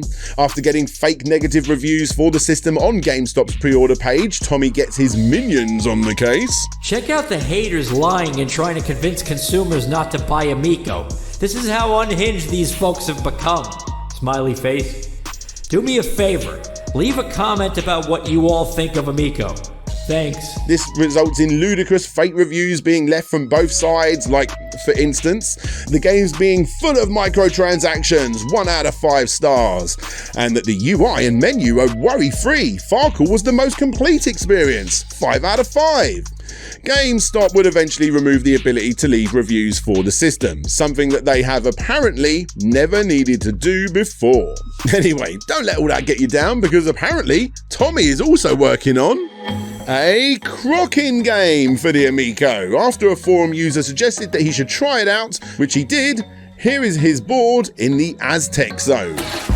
Eagle-eyed and nosed investigators found several patents for Intellivision that include such gems as parental controls, even though this would surely never be needed. And best of all, and no, I'm not making this up, smell-o-vision. Oh, how I wish we lived in a world where the Amico did exist and the smell-o-vision patent was not rejected. But alas, this was not to be. Hey, it's time for some great news for the company once again, as Jay Allard has joined the team. For those that don't know, Jay Allard co-founded the Xbox project and was behind several major hardware releases for the company. Intellivision was so excited to have such an industry legend on board, and so they should have been. The only problem was, well, not all was what it seemed.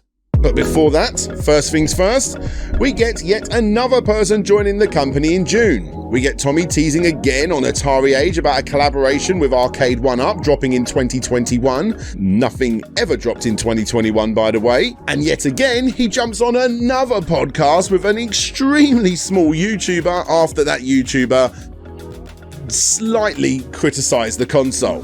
So I was looking on GameStop's website trying to buy some games, and I looked, and there's this new product coming out from Mattel called the Intellivision Amico. I looked at it and it looks kind of like an iPod. I'm very confused. So I want to take you on the Intellivision Amico ride, if you will. If you're thinking to yourself, God, he's a bit young, then you would be right. But that didn't matter, as exactly 7 days later, Tommy jumped on the 14-year-old channel to try and convince him that the Amico is awesome. Welcome to Lucas. Today on the show we have a big special guest. His name is Tommy Tallarico. There's two ways to look at this. On one hand, this is amazing. Tommy has time for everyone, not just the big channels, but even the small channels too. Here we have a 14-year-old YouTuber talking to a video game legend, and to Tommy's credit, he praises the young lad's research and says some really nice uplifting things. Basically. You know, my God, man, I'm very impressed. I tell you, I wish I knew as much about video games when I was your age. You're gonna be, I'm not just saying this, but I think you're going to be a big person in the video game industry someday. You could look at this as a kind of cool uncle thing, you know? A lot of the conversation is talking about how he got into retro gaming. It's quite humbling, but it can also come across a little bit like a creepy uncle thing too, right? Like when he's talking about how back in his day, the company didn't have to worry about video game censorship on the Atari and what have you. That is until... Now, there were a couple of off the charts, weird porno, what was it? The Colonel Mustard? No, that's Clue. For those that don't know, he's talking about Custer's Revenge, the game where you play as General Custer, dodging arrows on the way to rape the Indian maiden on the other side of the screen to a 14-year-old little boy. Now look, I'm not stupid. The boy's 14 years old. He's obviously seen worse than pixelated Bundesliga and Whistle. Heck, he even says he watches The Angry Video Game Nerd too, but that's not the point. Tommy is so obsessed with getting people to like his upcoming system and to crush any and all criticism that he went onto the YouTube channel of a 14-year-old boy with virtually no audience, took over an hour out of his day to do so when he really should have been focusing on getting this thing released, and at times obviously forgot that he was talking to someone this young. Look, even though I'm sure the intentions were good here, this is so sad and quite eye-opening, as was his next interview. This is the YouTube channel Movie Madness and Entertainment, who had Tommy on the show, and during a section where he was going to share his screen and show off some early concepts for the Amico, this happened. Mercy us. Yeah. Yes, you know, the kind of... Notice the cut? Let me play it again for you in slow motion. Mercy us. Yeah. Yes, you know, the kind of the curve. The reason for this is because it was edited and then re-uploaded at Tommy's request.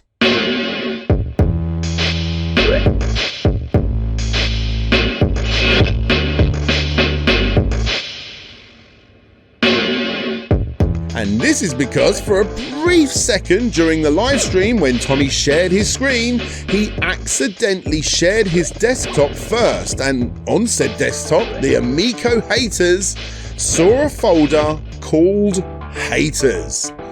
Remember back in January of 2020 when Tommy said he had a folder full of all of the negative reactions towards his console? He wasn't lying. It actually exists. And what's worse is that when people started talking about this, he then threatened to take legal action against them for showing the screenshot, as it was apparently doxing.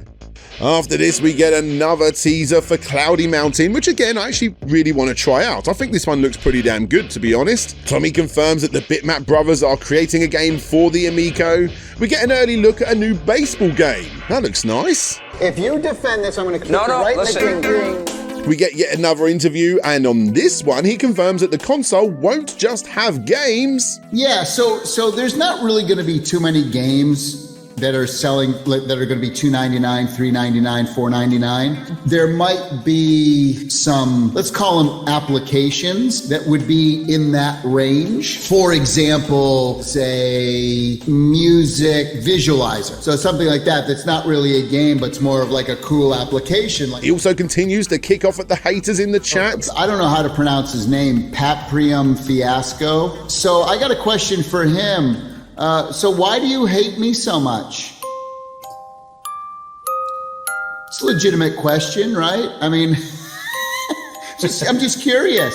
So I'm wondering, did I piss in your Cheerios, or did I'm just curious why so much hatred towards me and the system. You seem to be in with that group that relishes in tearing us down all the time. So anyway.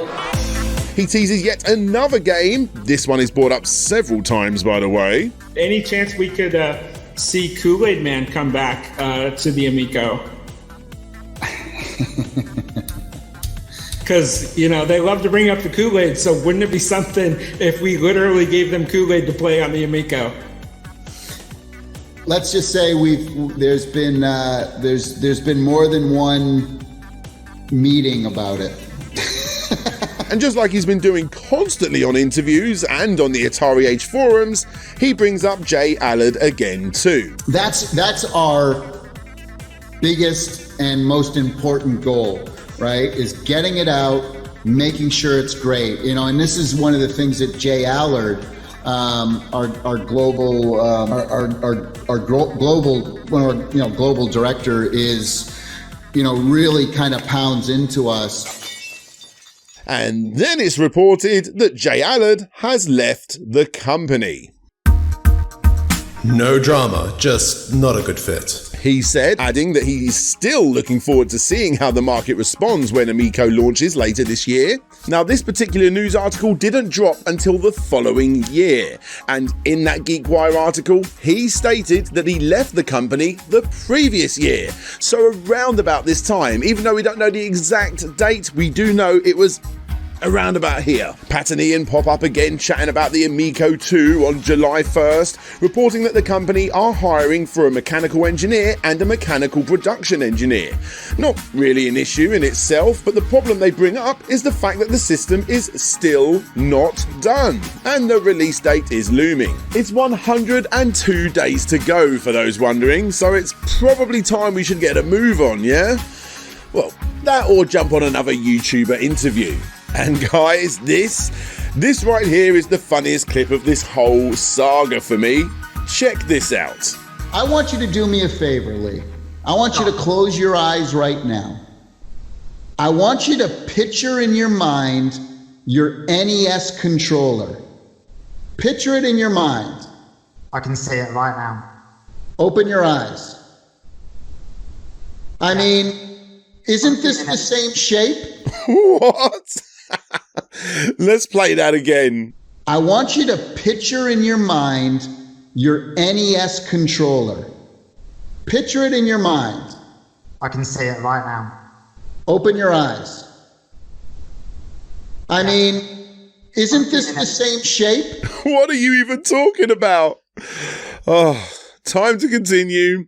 Time to continue riling up the fans as Tommy claims that according to their attorneys, Pat and Ian have actually crossed the line from a legal standpoint when declaring to the general public that they are scamming investors. Of course, nothing came from this besides getting more troops behind him, as some of those members of the Atari Age forum see what Pat and Ian are doing and look at it as defamation. Tommy responds. Totally agree. And again, nothing we would really pursue in regards to a lawsuit or cease and desist. They aren't worthy or important enough for that kind of attention. I can think of a lot better ways to spend Intellivision money. Smiley face. There are government organizations that deal with this kind of thing. Is this a caution? Is it bullshit? Or is it just riling up the haters and the fans? You decide. On top of this, Tommy asked the Atari Age forums what name they prefer for the upcoming tank game. And over time, it seems that Intellivision Battle Tanks was the option that was chosen, because that's just different enough so it doesn't infringe on any PlayStation 3 games of the almost same name. And of course, it's different enough to move away from Tank Battle, the board game. Time will tell if they made the right choice here. Spoiler alert, they didn't. The rest of July is filled with Intellivision announcing they have officially partnered with Major League Baseball, Evel Knievel, and the American Cornhole League. We get a couple of comedy stress test videos pop up on the official YouTube channel, which are quite nice, and then it is reported that the Amiga Corporation are filing a dispute with Amico because the names are similar. Little history lesson for you. The Amiga name actually started as eToro, but that got changed when Jay Miner, the CEO of the company, who simply didn't like it, compared it to the sound of a bullfight with a lawnmower. Okay, here's Jay himself explaining the rest. And it seems that they wanted something that would resemble a friendly computer. Well, amic is the Latin root for friendliness. Amicable is the Latin root for friendliness. But they wanted something short that sounded like Atari. So they took Amy and put G on the end of it. So yeah, having two systems with two very similar names, basically meaning the same thing, it makes a bit more sense now. Regardless, in October of 2021, an agreement was made behind closed doors and Amiga eventually withdrew with prejudice. August brings with it an Amico Club app update now with Moon Patrol gameplay, and yes, it does include motion controls, even though he said it would never include motion controls. No fear, you won't be seeing games like Night Stalker or Moon Patrol with motion controls. Tommy confirms that the company has had 100,000 purchase orders worldwide. Just to make sure we're all on the same page here, guys, these are purchase orders, not pre-orders. So it isn't like me or you putting down a pre-order. These are shops like Walmart, Bed Bath & Beyond, Argos, Game, anywhere like that are putting down purchase orders to the tune of 100,000 collectively. Still, it's quite nice. And only 12 refunds since January. Damn, that is unbelievable. Well done, Tommy, me old boy. Plus, we're also getting a Wipeout / F-Zero type game too. And here we have it, guys, the big 4th of August Amico event, which was sadly delayed by one day, so they could put in one extra game. Still, here it is, the Amico 1 hour and 20 minutes showcase event. The main thing to take away from the event is that the 10/10/2020 release date is simply just not going to happen. And the bottom line is, we're not going to be able to make that date. Now, these are unprecedented times, and it's no secret that this pandemic has literally affected every single aspect of every person's life around the world. The impact on our company has been dramatic. It's one of those excuses that's hard to fight. Yes, I'm absolutely positive that this has had an effect on the console. It had an effect on pretty much all electronics around the world. But it is also worth pointing out that the system has been far from complete for the longest time, and those job applications just never went away. Did they get fulfilled? Who knows? Regardless, it's the perfect get-out-of-jail-free card for the company that is completely believable. Let's just hope that they don't continue to use that same excuse for the foreseeable future. So, I'm sure you want to know, what's the new date? Well, our new target launch date for retail is April 15th, 2021. Now, we're going to try to get those Founders Editions in people's hands on April 3rd, 2021, or 4, 3, 2, 1, launch! Giving Intellivision their due, they do have a knack for coming up with memorable dates. That is, if you live in America and do it wrong. It's small, medium, large, guys, not medium, small, large. The rest of the video is a mashup of game footage and announcements, some of which we have seen and others we have not.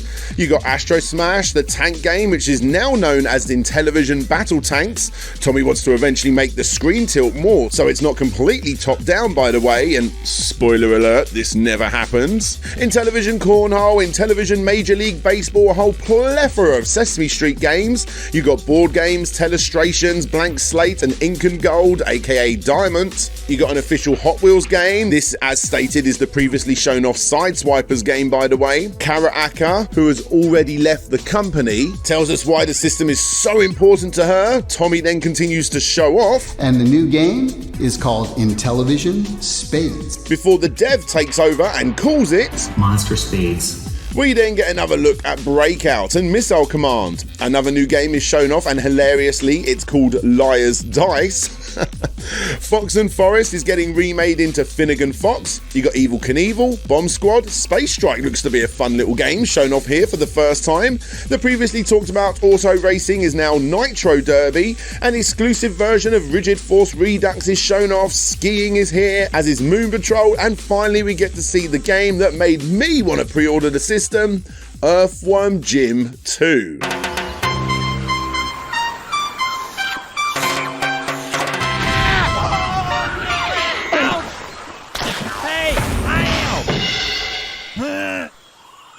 Son of a Ruby!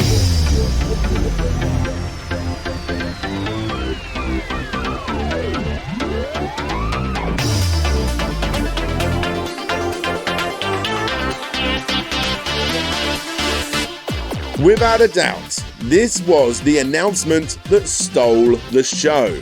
because 5 days later, that same teaser got its own upload and it completely surpassed the views of the previous video within only 24 hours. With so much buzz around one game, of course, an Earthworm Jim themed console was also teased. Who wants to place bets as to whether this was ever mentioned again?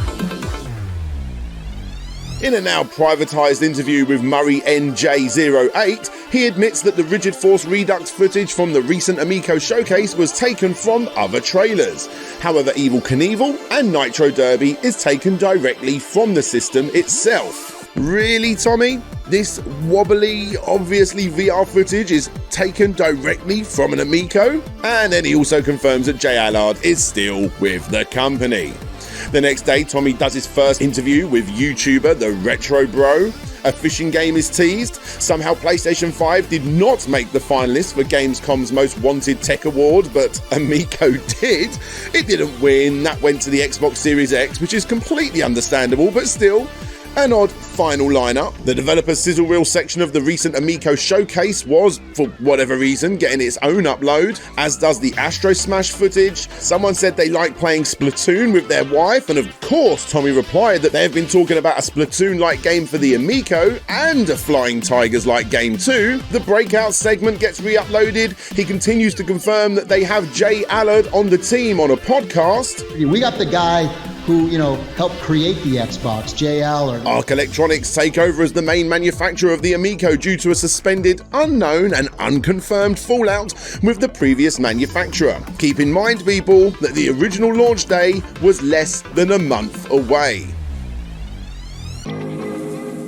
He continues to confirm that Jay Allard is still at the company as we move into October. And it's interesting, Jay Allard, who works with us. And then confirms that on top of the 6-pack in games, when you set up Wi-Fi, you'll get yet another game for free. And this was, by the way, I want to give credit where credit's due. This was something that came from Jay Allard, where, Jay said, why don't we give someone a free gift for setting up, the Wi-Fi. So is that the 6th game?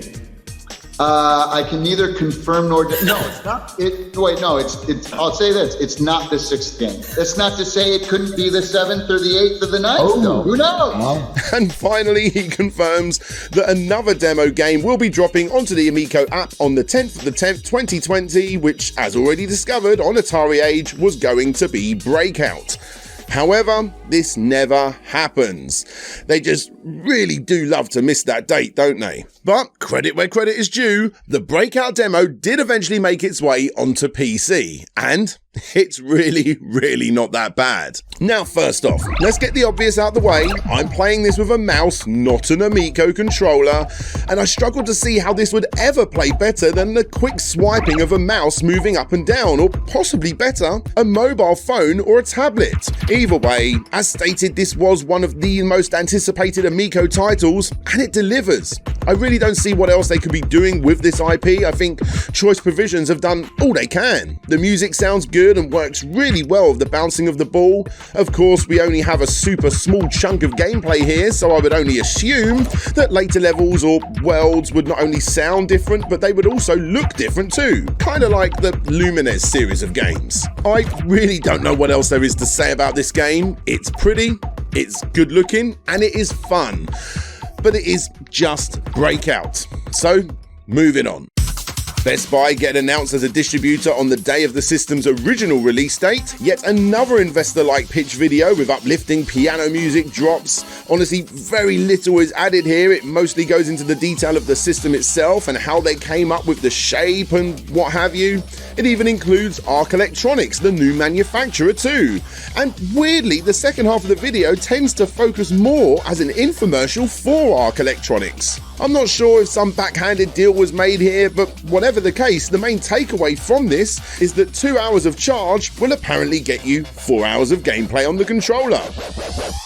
No gameplay footage was shown off here whatsoever, so I really do struggle to see what this is for.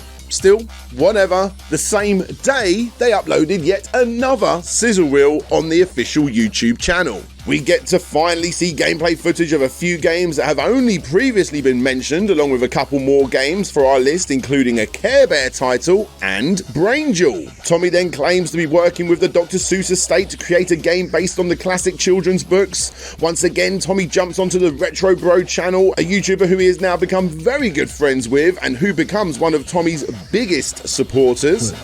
As excited as I am, as on board as I am with this concept, I'm not doubting you at all, Tommy. But I am very worried about release dates. Do you feel like that April is definitely going to happen, or do we need to maybe check our expectations a little? As of right now, everything's absolute go for delivery in April. Absolutely. The hate continues as more YouTubers jump on board, and Tommy himself, to fight against Pat and Ian. Because of his experience in putting on live music events, he knows that lighting is important, so that's why there's going to be lights on in television. There's no... You're looking for that correlation there? I'm looking for the correlation. I'm not finding it. I'm not finding why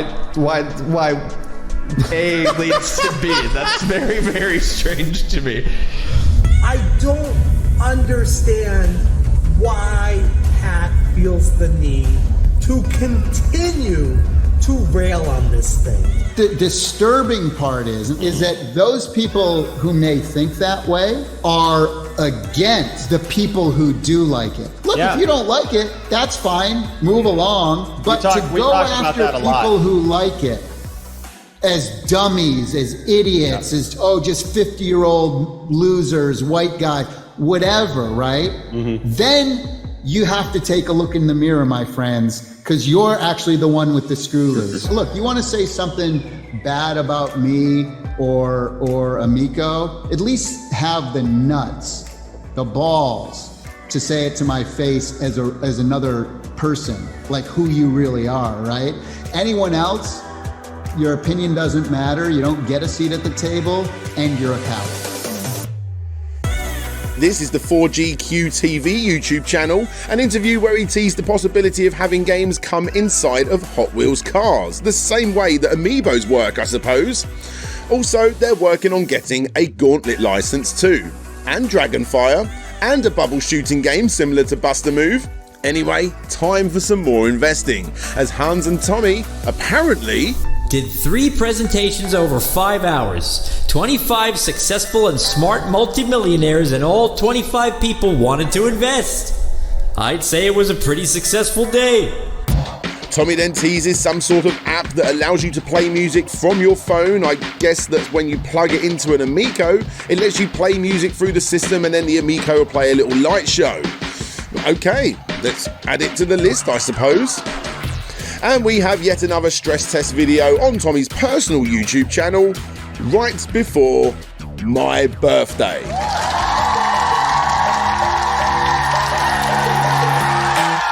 And that, ladies and gentlemen, brings us to the end of 2020.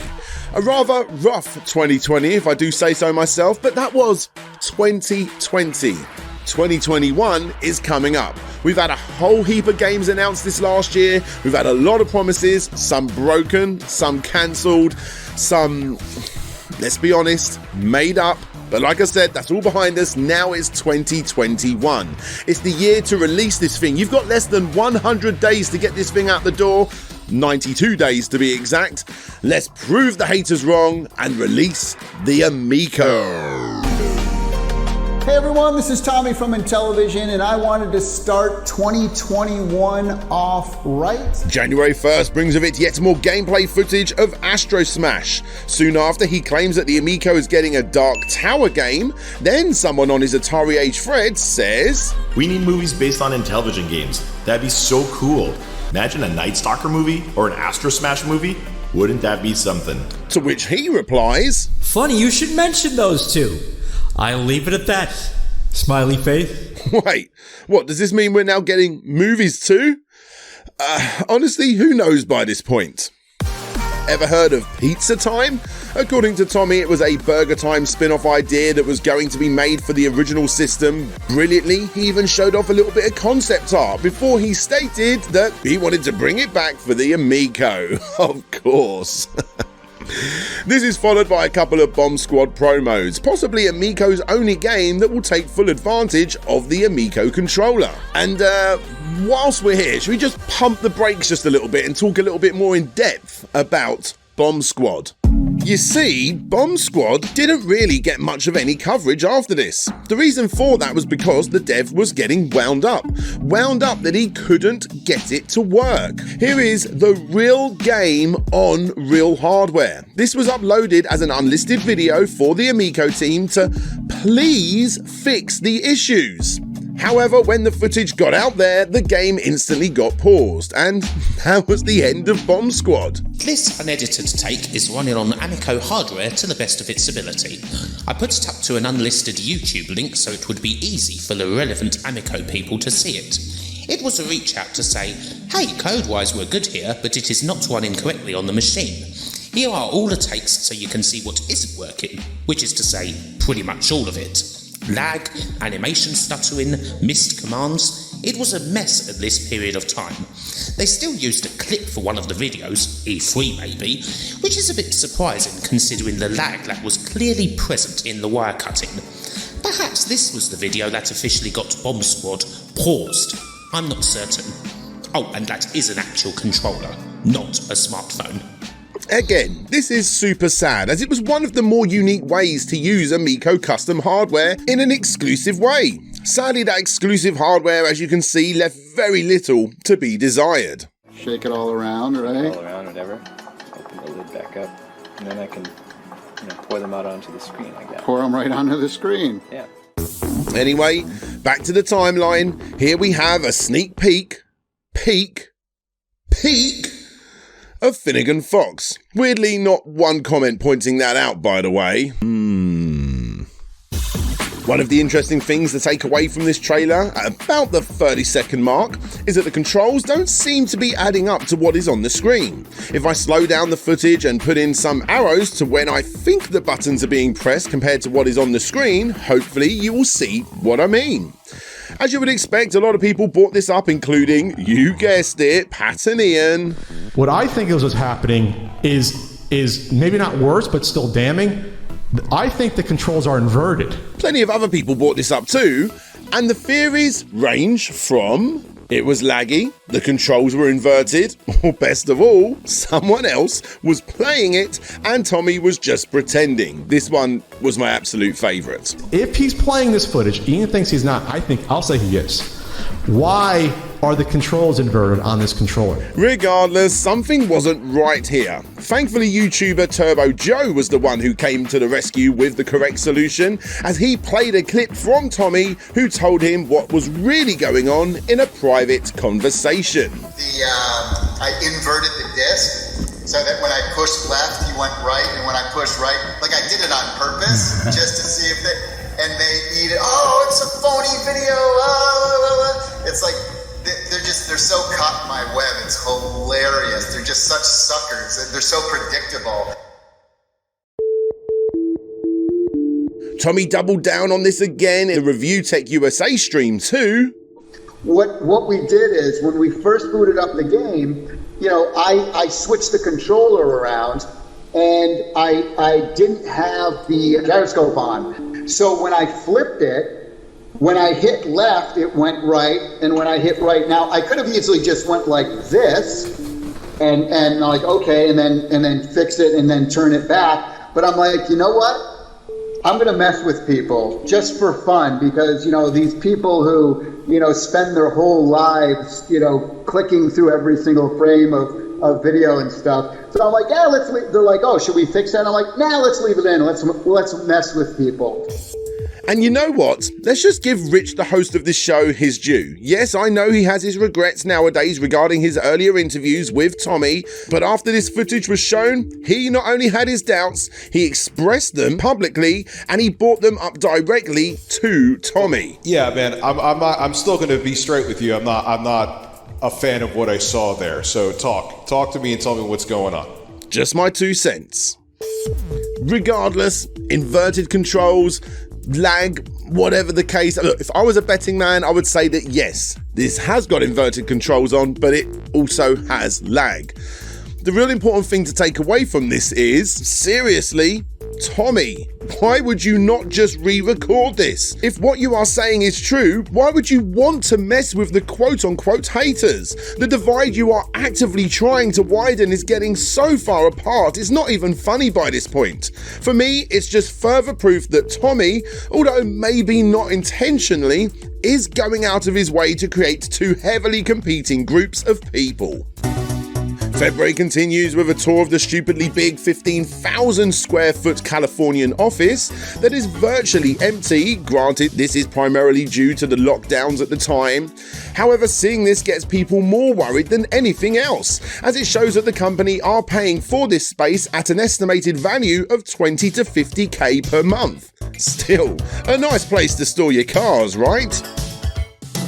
Anyway, it's been a while, but thankfully Tommy once again teases another game. This time it's Intellivision Soccer, which is going to play like sensible soccer in case you're interested.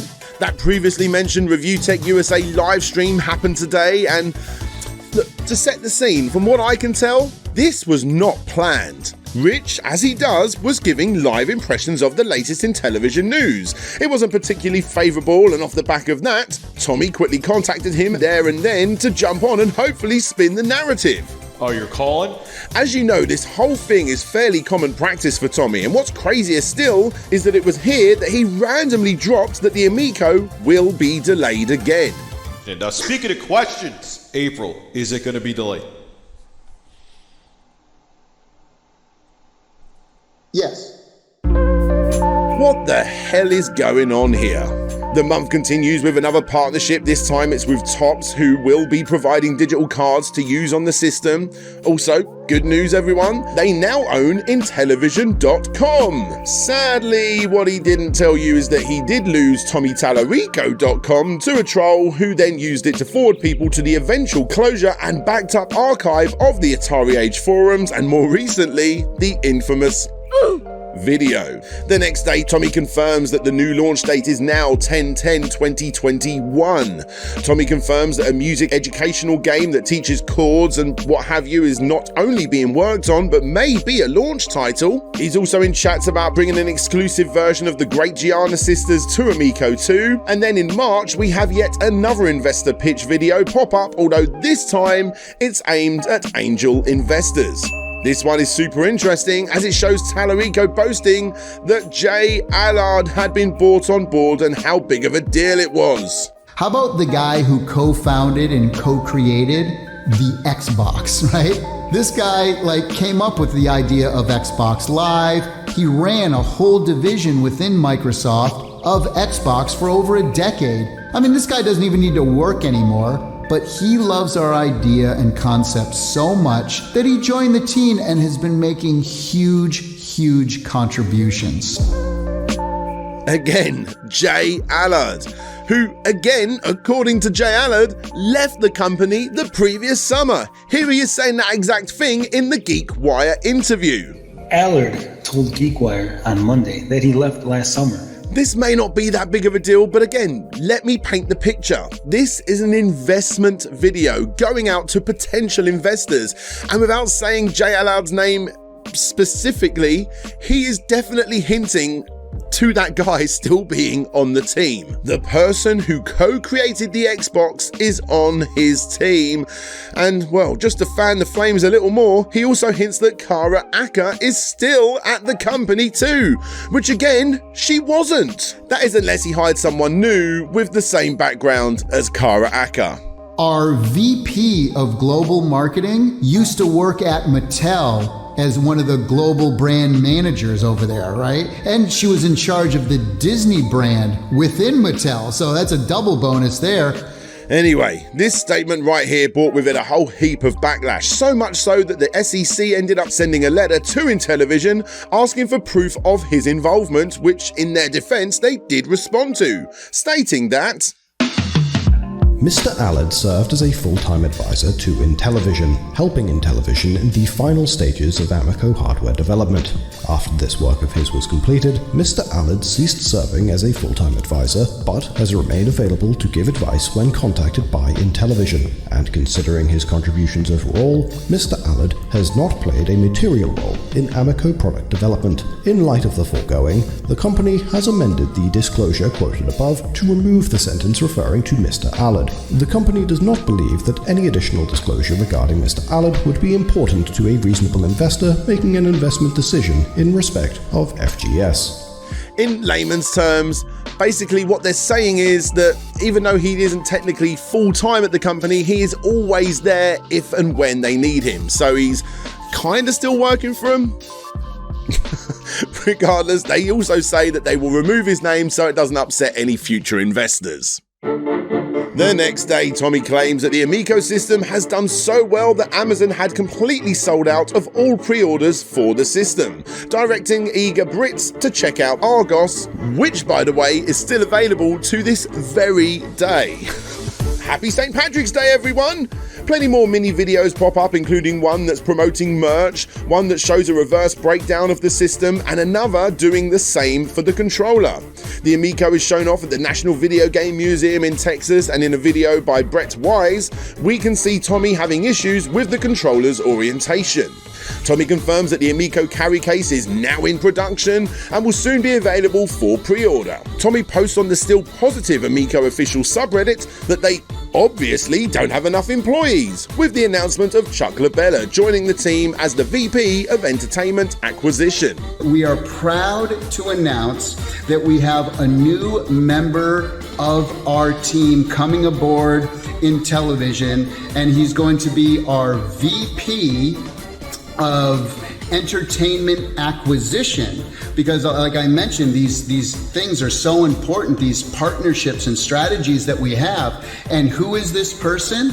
Well, his name is Chuck Labella. Now, Chuck is an interesting one, as his history is more based around connecting famous people with famous TV shows. Essentially, he's your connection guy. He was the vice president of NBC for 6 years. Basically, if Amico ends up coming out and being a success, then this is the guy that's gonna get it, I don't know, into whoever is popular at the time to promote it. I don't need to tell you that nothing ever came from this. I want to bring it to the celebrity market in a big way, and I'm already thinking about how to get units into the celebrities' hands because I think they would like it. And then I think it would just take off from there. I don't have examples of celebrities yet. I'm still working on them that I want to discuss with Tommy. And by the way, these next clips that I'm about to show you are from an unlisted video from the Intellivision channel that are being sent to the Republic backers before the Republic campaign ended. In those clips, he confirms that they just surpassed 12 million on the website. And we just surpassed 12 million commitment this morning. Almost, but yeah, okay. He also confirms another partnership. We got another big family license in Intellivision. We just signed with the Harlem Globetrotters. As stated, that Republic funding ended a couple of days after this video was posted, and by golly gosh did this have an effect on the pro-Amico crowd. OG critic turned hardcore fanboy of the system and the man himself, Smash JT, invested $10,000 of his own money before the campaign ended and then uploaded a video to YouTube which has now been delisted. Tommy then confirms that he has yet another grant, but this one is specifically for turning every game into an NFT. This confuses everyone. What does he mean that every game will be an NFT? When questioned about this, he responds, I've never confirmed NFT. Of course, it turns out that he actually had previously confirmed this, and every one of our games, digital and physical, is an NFT. We even received a special technology grant because of it. When confronted with this evidence, he finally replies, I stand corrected. Looks like I did confirm NFT earlier this year. Smiley face. Confused? To be fair, this part of the timeline is a little bit wonky, but it's the best I can do to show off how it went down. Heck, he even talked about it before all of this on Republic 2. Look, the important thing to take away from this is that yes, every game will be a non-fungible token, and he has a grant for this specifically. We'll find out how this plays out a little later on. Further proof that he cannot take criticism, Tommy decides to start up a Q&A on the unofficial hater-filled subreddit that isn't run by Intellivision. And to his credit, he does seem to answer the majority of the questions. He's just a tad moody as you would expect, or at least that's how I'm reading it. Still, the big question is, again, why would you ever do this? May brings with it a mini preview from IGN of all places. Nice. Unfortunately, they report that the system still has noticeable lag. Due to the resistive touchscreen used on the controllers, it didn't feel quite responsive to the touch and introduced lag that really takes you out of the game. Or at least they did at 11 AM when this article was posted, because at 3:16 PM, someone had contacted IGN and somehow persuaded them to correct this misinformation. Update. We have been notified that the lag was specific to the demo unit we tried and will not be present on retail units. Of course, this wasn't good enough for the, let's call him the Willy Wonka wannabe, as by 10:48, another update came in. According to the local representative, the controller featured an older version of firmware and because of it, didn't feel quite as responsive to the touch. Furthermore, improvements have already been made in current firmware builds and the final retail units. Look, say what you want about Tommy, but he is one persuasive dude. Although, not too clever, as he goes on yet another YouTube channel, OEB Pete, a channel with less than 2,000 subs, and uses this as the place to confirm that yes, the system will be delayed again. But yeah, Wednesday you'll see the update with the new date, and I think I think some of you could probably guess what that might be, and we're going to be doing some a lot of gameplay shots as well. So gameplay footage, more gameplay footage. So. For some strange reason, Tommy and co put up an early prototype Amico shell that is signed by the team, and it ends up going for $2,125. Actually, you know what? This is a really good thing because all of that money went to charity. You know what the funny thing about this is though? You know who won the shell? It was Tony TGD, aka the Geek Getaway, aka Amico's biggest hater, aka the leader of the gaming racists. You can't make this up. Tommy gives a confusing interview with IGN Middle East where he states all of the usual stuff we've heard multiple times, but also says that 90% plus of our games have never been seen or played on any other system or platform and have been created specifically for our very unique controller. Okay. He also claims that the Switch has no edutainment games, which of course isn't true. Just like his claim that there hasn't been a Sesame Street game or a Care Bear game in the last 20 years. Again, not true, especially considering the games he showed off. Yeah, I haven't told you this, have I? Remember those Care Bear games and Sesame Street games he showed off back in August of 2020? Turns out those games are far from exclusive. In fact, here they are right here, guys. You can actually go and play these Amico games right now by going to the Sesame Street Flash website, which is where this footage was taken from. In another world, in another timeline, the Amico is a success and you are paying for free Flash games. Back over on the Atari Age forum, Tommy says that he's going to be working with Netflix on a documentary based on all of the mess leading up to the Amico's release. I'm guessing he kind of doesn't want that to happen anymore. My bad. And then shortly after, we get possibly the cringiest E3 presentation ever.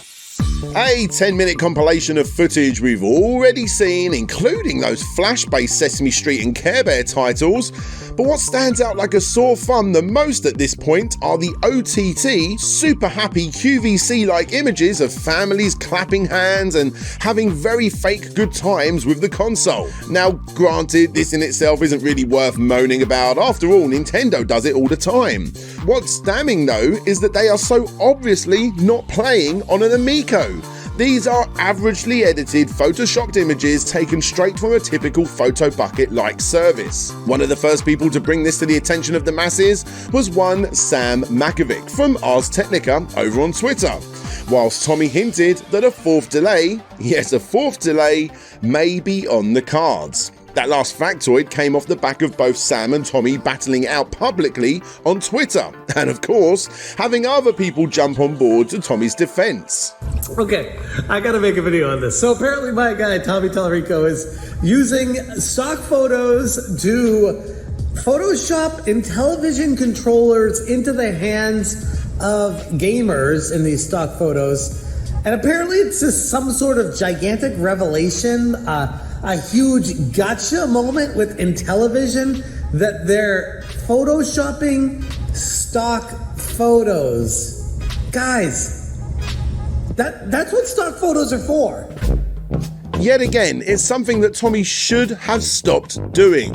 He wasn't fighting a hater here, he was fighting a journalist that he wound up so much that whilst Intellivision was uploading yet another sizzle reel that, hold up, isn't this almost exactly the same video as they uploaded in 2019? Now, just with different grading? I've really got no idea why they would do this. Anyway, Sam was investigating. And what did he find? He found a backdoor to Intellivision's developer portal just by Googling, which was accidentally left open publicly and without a password for a small amount of time, but long enough for people to get in and archive.org to back everything up. Sam obviously revealed his findings in one of the most iconic moments in Amico's history when he shared the classified specs of the system. According to the website, these specs had been doubly confirmed by unnamed members of the team. These specs were laid out so that the devs that did not have dev kits could use them as the basis for creating games for Amico. In other words, don't make your games more powerful than these specs because the Amico isn't going to be able to handle it. We found the ZTE ZMAX Pro Z981 Snapdragon 617 Adreno 405 is a good benchmark test and runs just a little slower than the Amico hardware. There we have it, the specs, or at least the equivalent specs. So what does this mean? Well, according to that article, the phone they gave as an example was a 2016 budget phone sold at $100 back in 2016 when it was a thing. Also, keep in mind that a mobile phone is a much smaller form factor and comes with all sorts of bells and whistles that are expected to come on a mobile phone. But even by 2021 standards, this was not a good look. In fact, that same article predicted that the boards inside this thing were coming in at around about $38 a piece. TLDR, the Amico is going to be ever so slightly more powerful than a budget phone from 2016, but in 2022. Or 2023. Who the hell knows when this thing's coming out? And before you come running to its defense saying that, well, the Amico comes with 2 controllers, both with touchscreens, I think it's safe to say that the footage we've seen up to this point prove that they can't handle much of anything. Here's my daughter's super cheap Frozen watch as a terrible comparison. Of course, Tommy responded terribly, and without thinking, causing even more articles to be written about him when he threatened legal action publicly on Twitter and then deleted the tweets and apologised, causing a huge ripple effect that can still be felt to this very day. A dark day in the history of Amico, and it only gets worse from here. In July, not only does Intellivision get its latest employee join the roster, but as expected, the divide between the haters and the cultists grows even further, as Rich from Review Tech USA states that he is having doubts with the system. I've had thoughts. I went from being very skeptical to cautiously optimistic to very skeptical again. And I'm not backtracking on any of those statements. I do have grave concerns about the console. I think games like Finnegan Fox look absolutely terrible. There's a couple games that actually look pretty damn good, but the majority of what I've seen from the Intellivision Amico looks fairly subpar. My jaw's hitting the ground seeing how cool this game is.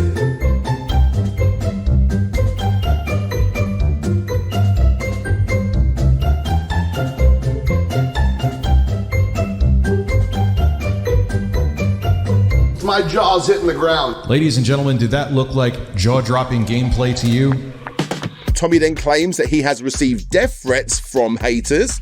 A new Crayola event, Sizzle Reel, shows off the system in an uploaded video from Intellivision. However, Tony TGD quickly discovers that one of the people in said video singing its praises was none other than an investor for the system, aka someone who has money to gain from promoting it. Which is a bit weird because back over on Reddit, user Yobadobadoo claimed to have also been at the event but states that the games shown off were just... Okay, nothing you can't get anywhere else. System felt nowhere near done, in particular the controller. They kept disconnecting, had no battery life, and the touchscreen was locked, flipped upside down for games like Astro Smash. The most baffling thing of all was how much praise the Amico disc had gotten. It didn't feel good to play. I know this is a personal criticism, but the disc will not sell you on the console. All the hype around it feels astroturfed. Speaking of the Geek Getaway, he's also gone and got himself another Intellivision interview with Amico CFO and COO Nick Richards. He does this due to the Geek Getaway donating over $2,000 for the signed Amico shell. Still, an extremely weird interview to take place, considering Nick doesn't exactly look thrilled to be interviewed throughout the entire thing, as he sits in front of a door called the Hater Dungeon. What? Regardless, he confirms the company's policies and visions in what is often looked at as one of the best interviews since the system's announcement. The interview doesn't feel like an infomercial, it feels honest. And Tommy fundamentally wants to please the customers. Like, that's to a fault sometimes, at least from my perspective. Like, do we need 6 games? Like, is that important? Can we have 5 games? 4 games, maybe? Again, this is probably one of the best interviews ever for the system, and for people that want to dig deeper, it is definitely a worthwhile watch. What's not so good, however, is yet another walk around the offices from Tommy himself, who goes into detail about the changes that they've made to Cornhole. Turns out, the motion controls are gone, and instead you have what sounds like a fairly complicated list of things to do in order to line up the shot. In other words, this is now no different. In fact, it's arguably more complicated than any bog standard golf or bowling game, making it completely playable on any other system. Or Pretend you're bowling. Pretend you're bowling. This is no longer pretend you're throwing a beanbag. No, now you have to look at the TV screen. Now you're picking on the touch Look screen. at the touchpad. Now set the arc. It doesn't sound fun. No, it's not fun. And the criticism doesn't just come from the haters regarding this control change, but plenty of formerly positive folk over on Atari Age too. Directing traffic away from this, we finally get our first look at the boxed edition games in a sneak peek on YouTube. Rusty Butcher Leaves the company. We get our first look at the wood grain model on Reddit, and then, yep, as previously stated, the Amico is delayed again. We originally planned to launch Amico in the fall of 2020, but had to adapt during the midst of the global pandemic disrupting our production. Despite our best efforts, and now facing new unprecedented international component supply and logistics challenges beyond our control, we want to apologize as we are forced to push our desired launch date yet again. And even though it's apparently due to chip shortages and not money, on the 19th of August, we get yet another crowdfunding campaign, this time over on Fundable. Although, is this crowdfunding or is it investing? Hello there, I'm CEO of Fundable.com, the largest business crowdfunding site that has just acquired LaunchRock. Ask me anything. Yep, it's crowdfunding. Now, a few things to take note with this one. Firstly, there is no way to work out exactly how much money, if any, was raised here. The site simply just doesn't work like that. To be on this platform, the owner of the campaign would need to pay a little less than $200 a month to host the campaign. Hence why most campaigns only last a couple of months on the platform. Now, there are theories that this fee was never paid, as having such a big project on the platform would work as promo for Fundable. But again, these are just theories, so please do not take this as fact. However, what this round of crowdfunding does tell us is that the hardware is 100% complete, the OS is 90%, the 6 packing games are at 95%, and the back-end operations are at 80%. Right, so we're back to 6 games again now. Oh. J. Allard is of course completely missing.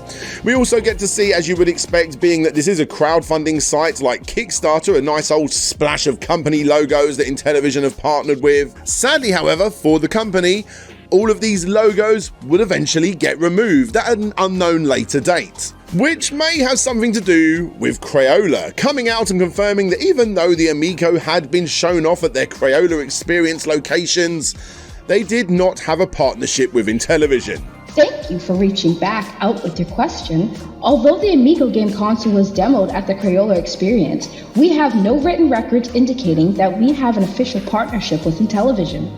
We typically do not enter partnerships with other companies and instead prefer to seek licensing opportunities. Any official licensed Crayola product uses our trademarked assets, such as our brand logo image, on the product and its packaging with permission. We hear that 6,000 units have been pre-ordered, which is technically true. However, wouldn't it be more impressive if he said 13,000 units? Which again is also true, according to Fig. What the hell is going on here? Have they lost a stupid amount of pre-orders? Are they lying about those pre-orders? Or have they grossly undersold their console in this campaign? And then you got the big old 25 million units ordered via global retailers such as Walmart, GameStop, Best Buy and Co. If this is true, that's very, very nice indeed.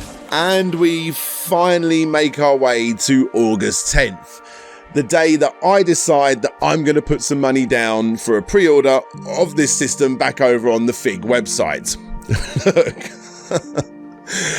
Please, honestly, you can judge away. I obviously didn't know what we all now collectively know up to this point. I just wanted Earthworm Jim 4, goddammit. Yet another event takes place, and just like last time, the video uploaded by Intellivision is filled with positivity, especially by this girl right here. This is Amy Shields, in case you were wondering. An actress. Now, of course, it doesn't actually mean that she was paid to act in this campaign. That is just theorizing, really. You guys can come to your own conclusions. She may actually live in the area and she may be quite interested in this thing. More and more people discovered the messy history of the Amico as Kotaku posted an article about some of the mishaps leading up to this point. Astro Smash gets shown off in greater detail on the main channel as part of the new Deep Dive series, as well as on the Arcade Heroes YouTube channel too. Now, this video is interesting because, well, we're almost a year behind the original release date by this point, and it's apparently due to chip shortages. With that in mind, you would expect the games to be completely finished, right? Well, here's the placeholder text found in one of the games. If you think it looks familiar, then that's probably because it's from Star Fox, aka Lilac Wars. It's literally the exact same text. Do a barrel roll! Time for another office tour. This one is in yet another brand new office over in Utah. Come on, how many offices does one unreleased system need? And then you have the 10th of October 2021, the day that John and Tommy finally showed off the physical products. We discovered that the packaging is 100% recyclable. We discovered that each collector set comes with a coin, a lenticular card with info on the back, and most important of all is a plastic credit card sized RFID card that when tapped onto the console will download your copy of the game to your system, and then you become the owner of said game, as the game, as previously discovered, is an NFT. In other words, you can then sell your digital download to someone else. Are you ready? Yeah. And then I decided to reach out to Tommy Tallarico on this very day, someone I have never spoken to before, and ask him if he would be willing to send me these games in exchange for a review. Oh, hang on. There we go.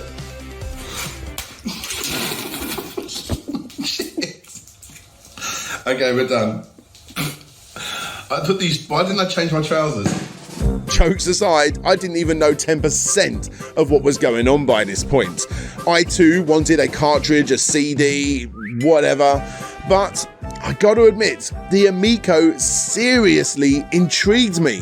I've always been fascinated by wacky technology. I wouldn't want this sort of thing to happen to any of the main three, but this weird physical media stuff was so alluring to me. It just made the Amico even more obscure, and I love obscure systems. And it's because of this, on this very day, I decided to reach out to Tommy. He was a fan of my content, mentioning the Earthworm Jim Complete History video I had made several years prior, and almost instantly, we started getting on, working out how we could work together. He stated that he wanted to come to the UK so that my family could play the Amico. We tend to have game nights quite often, playing on systems like the Wii U and the Switch, and therefore we were perfect for the Amico. Needless to say, the friendship blossomed behind the scenes from that point, and for the most part we talked about stuff like music, as I showed him a few remixes and mashups I was working on at the time.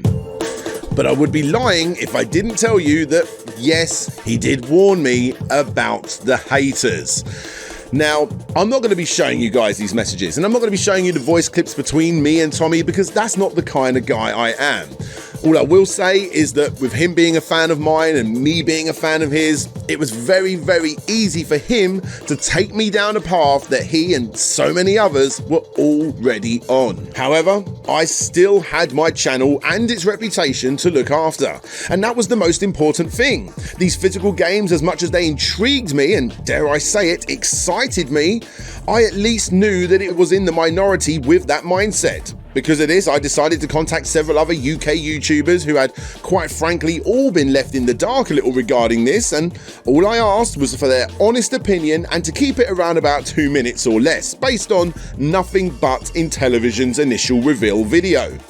In my eyes, this would level the playing field somewhat, and most importantly, show that this isn't some paid sponsorship, it's honest opinions from people who I, at the time, completely trusted. And the end result was, pretty much, nothing but negativity. Even I, easily the most positive of the bunch, saw flaws in what I was holding, resulting in a video that was almost entirely negative. I remember once I'd recorded the footage, I was editing it all together, and Tommy would just out of the blue call me up.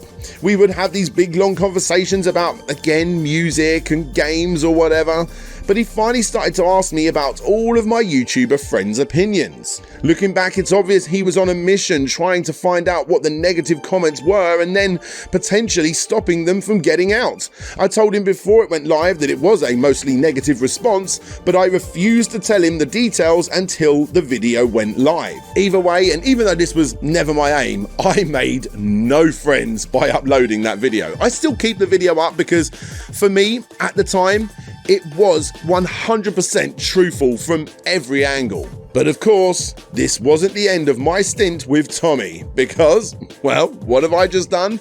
I have just uploaded a video talking negatively about this system. I'm sure you guys can work out what's going to happen next.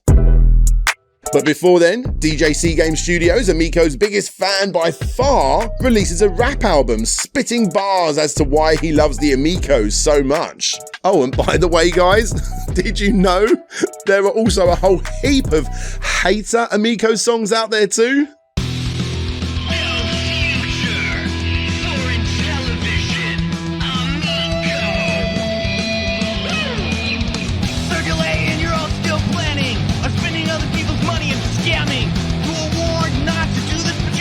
Controller on purpose.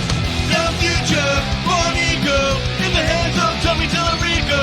This Ferrari's on the roof, but I can't see my kids in the living room. This whole situation is so insane. Can anyone here give me an example of any other system that has a divide this strong and hardcore before its release? It's absolutely bonkers. Chillin' in the hot tub, chillin'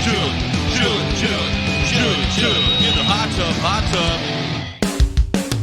The fantastic YouTuber Genovi releases a video talking about how he is disappointed in the physical media, and then the 6th of November, the day that heavily injected me and my channel into the world of the Intellivision Amico. Now, of course, the interview I uploaded onto the second channel at this point was pre-recorded, something I did about a week earlier, in what I was expecting to be a 2-hour interview split into 2 parts, which most definitely didn't happen. Of course, the original reason I got into this machine in the first place was because of Shiny Entertainment, the old 90s studio responsible for a big chunk of my childhood, and Tommy & Co. were members of the Amico. That was enough to put down a pre-order, and as I am primarily a retro gaming YouTube channel, I decided to make the first hour of the interview all about his past, and then the second hour all about Amico. But of course, both segments got expanded on and then some. Now, before we get into this part of the video, let me say straight off the bat, I'm sorry. A big fat sorry to everyone. You see, in my mind, knowing what I did back then, this was the right way to go about doing things. I knew he had done a lot of interviews, but I hadn't even watched 1% of what was out there. There was just too much, and I wouldn't even wish that on my own worst enemy. Regarding part 1, the history section, I stand by that. Again, knowing what I knew then, he deserved respect. And just like everyone else I've ever spoken to over the years to create my history videos, I wanted to treat him with the same level of respect that I would anyone else. Of course, if I knew a lot of what he had said was fabricated, then I still would have treated him with respect. But of course, I would have definitely pushed back. So once my contract was coming to an end was around the same time that Retro's projects were all getting canceled except for Metroid, and they had an internal audio department. They had taken over for Metroid. Tommy, if you're listening, I mean, of course you're listening, what are you doing, mate? Yes, you was a part of Metroid Prime, but you weren't a key player. You didn't do all of the music, and I struggle to believe that you worked on it for 5 years. The end result is that a very small amount of you or your team's work is in this game, but to many, that would still be enough. You know how famous actors that don't win an award still talk about how they were nominated? The reason they do this is because it's still an incredible achievement to get that far. Having Tommy Tallarico Studios working on Metroid Prime in its early days is one of those incredible achievements in its own right, and you would have got nothing but praise if you left it at that.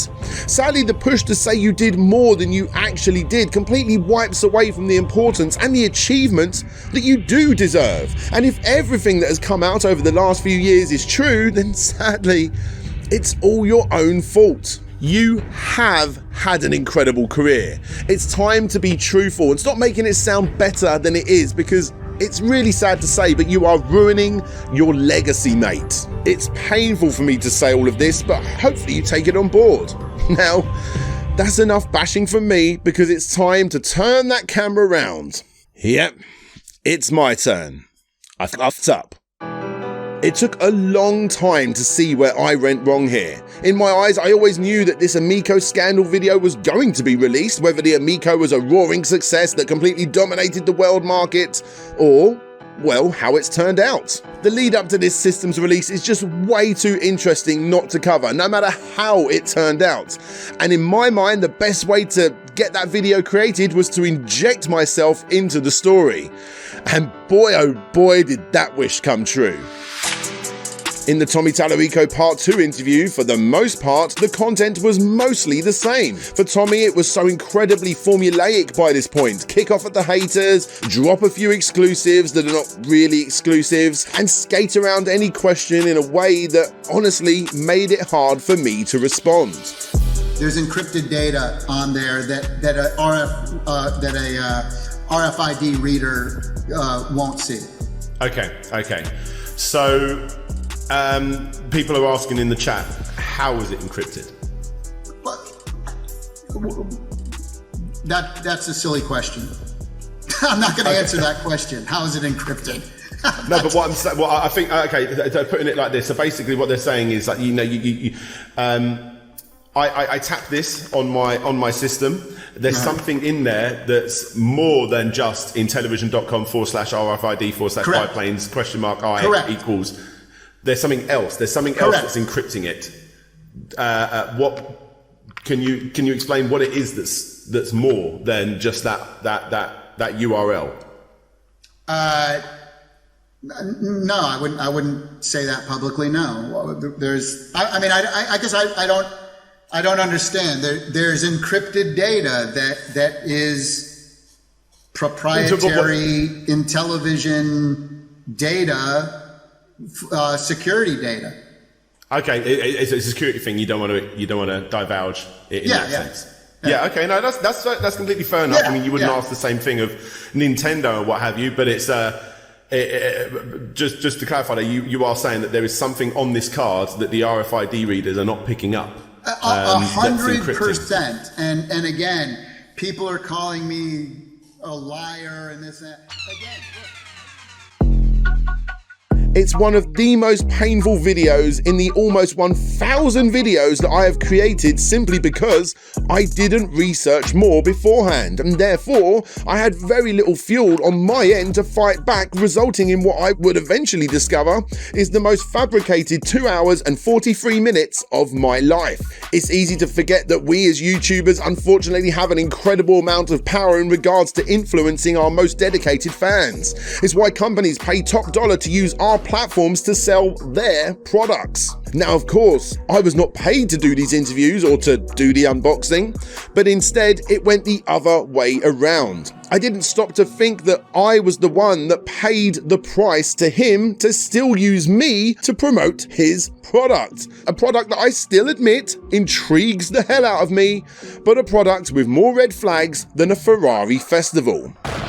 It's taken me a really long time to come to the realization of what I did wrong here, because honestly, I was being honest throughout this entire thing. However, it is onward and upward from here on out, and all I can say again is I'm sorry. Let's continue. We get to see our first pick of the brick-sized Amico wall plug. According to an interview with Hans, the system has 6,000 pre-orders, which of course makes no sense at all. Another hardcore Amico fan, the Atari Creep, who sadly suffers with severe depression, uploads a very heartfelt video talking about how when he was on the edge, it was Tommy and the Amico crew that gave him the positivity he needed to continue on. And therefore, because the Amico saved his life, he will continue to support it until its end of days. No disrespect to the Atari Creep at all, he genuinely seems like one of the most humble people I've watched during my research, but this just shows how hardcore and infatuated people had become by this point. And then, oh boy, it's time for another deep dive video, this time for that tank game. So, it started by them uploading a video called Amico Deep Dive Intellivision R Battle Tanks Trademark Intellivision. All of a sudden, that name got changed to Amico Trademark Deep Dive Intellivision R Battle Tanks Final Name TBA. Notice the removal of the Battle Tanks trademark? The reason for this is partly simple, as they didn't own the trademark, and partly not so simple because another company called EvoPlay did. And just in case you are wondering, that game is more of a slot machine thing instead. However, this wasn't enough, as Battle Tanks became Tank Battle. Here's a load of screenshots for you, and according to user Paraclaw, who collected all of this segment by the way, John Alvarado then dubbed over the lines where Tommy would talk about Battle Tank and say the same thing, but of course this time he would say, you guessed it, Tank Battle. Keeping up? Well, it gets worse, as it was very quickly discovered that the artwork found in these sections was stolen. Stolen, plagiarized, placeholder artwork. Again, you be the judge. Eventually, the re-uploaded videos got wiped completely, and the final video, the fourth for those that are keeping count, was uploaded on November 23rd called Amico Trademark Deep Dive Intellivision R Tank Battle Final Name TBD.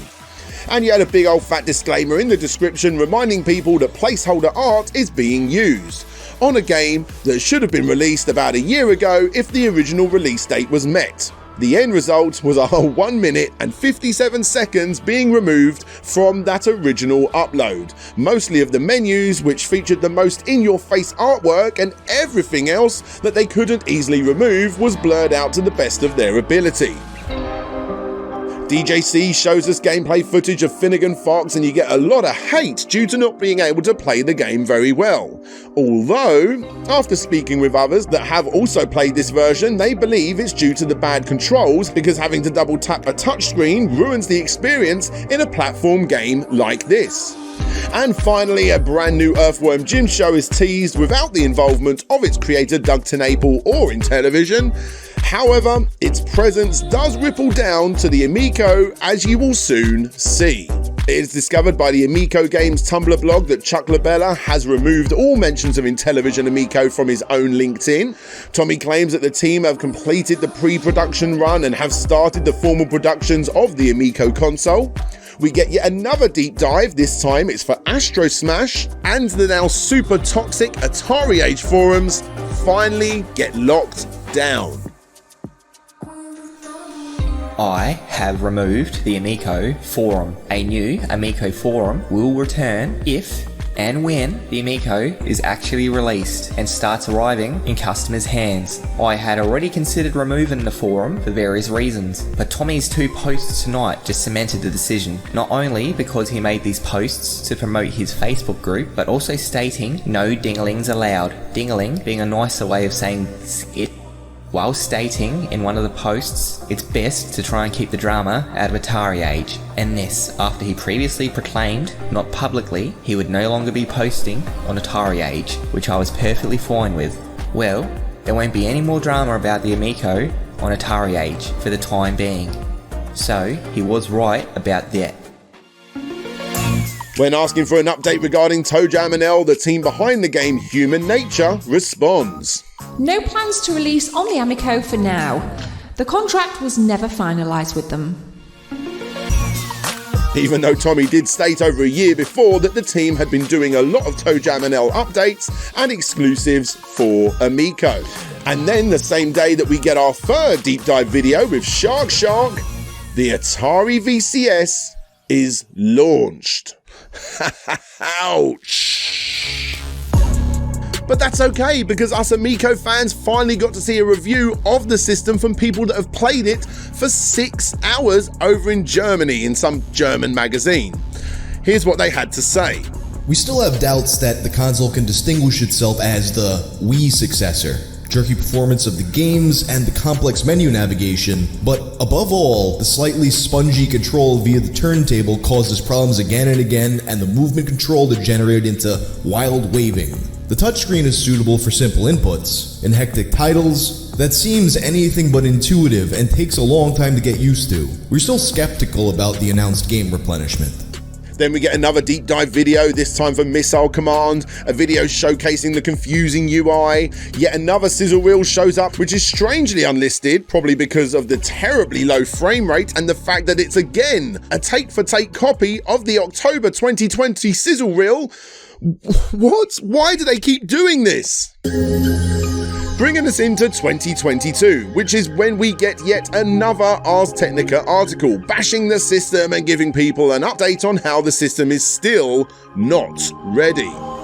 The next day, Mike Dietz puts up the Earthworm Jim run cycle as a purchasable NFT, and when Sam from Ars Technica questions if selling this NFT means it's the end for the game, the NFT is quickly deleted. And after yet another damning article by Ars Technica, Intellivision decide to take action by releasing a statement of facts on their own website. Like for instance, Ars Technica claims that the combined costs are less than $100. However, Intellivision says no. $100 is far below our cost of goods, which have never been that low. and which have only increased over the last 2 years, especially during the current global chip shortage. They also claim that the information from the leak is outdated. They go on to promote the recently uploaded deep dive video as a way to show off the game a little more, and of course they talk about the release demo of both Breakout and Moon Patrol. They also confirm that both Shark and Missile Command are finished products, and finally they stand by the UI, which some have found a little confusing for a system that is aimed to be the most user-friendly system on the market. Sincerely, Phil Adam and John Alvarado, Senior Management, Intellivision Entertainment. Notice how this one wasn't signed off by Tommy? Well, the reason for this was because behind the scenes, Tommy had stepped down, leaving Phil Adam as the new guy in charge. The reason for this has never properly or officially been confirmed. Well, actually that is a lie. We have had explanations, but it's been disputed and then some. It's a fact that Tommy was going through some personal stuff at the time with the death of his father and needed more time to deal with that. Fair play. But at the same time, I have been informed by several unnamed sources that he was forced out of that position too. Of course, this must be taken again with a huge grain of salt. This isn't fact.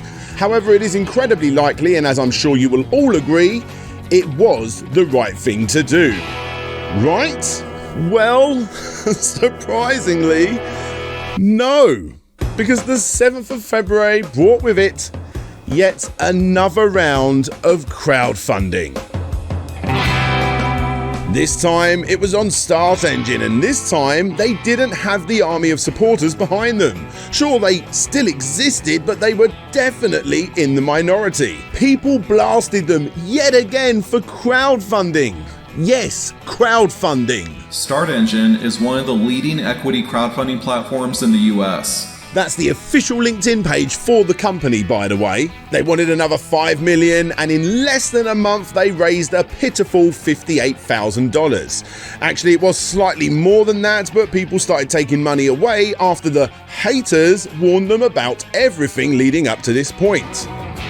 No matter what they do or say, the Amico was dead in the water. Even more so considering the financial documents that could be found in this campaign. It goes on to say that the company has generated no revenue since its formation in 2018. I mean, that is kind of fair enough. It makes sense. They haven't actually released the thing yet. But regarding the debt specifically, the Ars Technica guy comes back and explains in detail for layman's like me.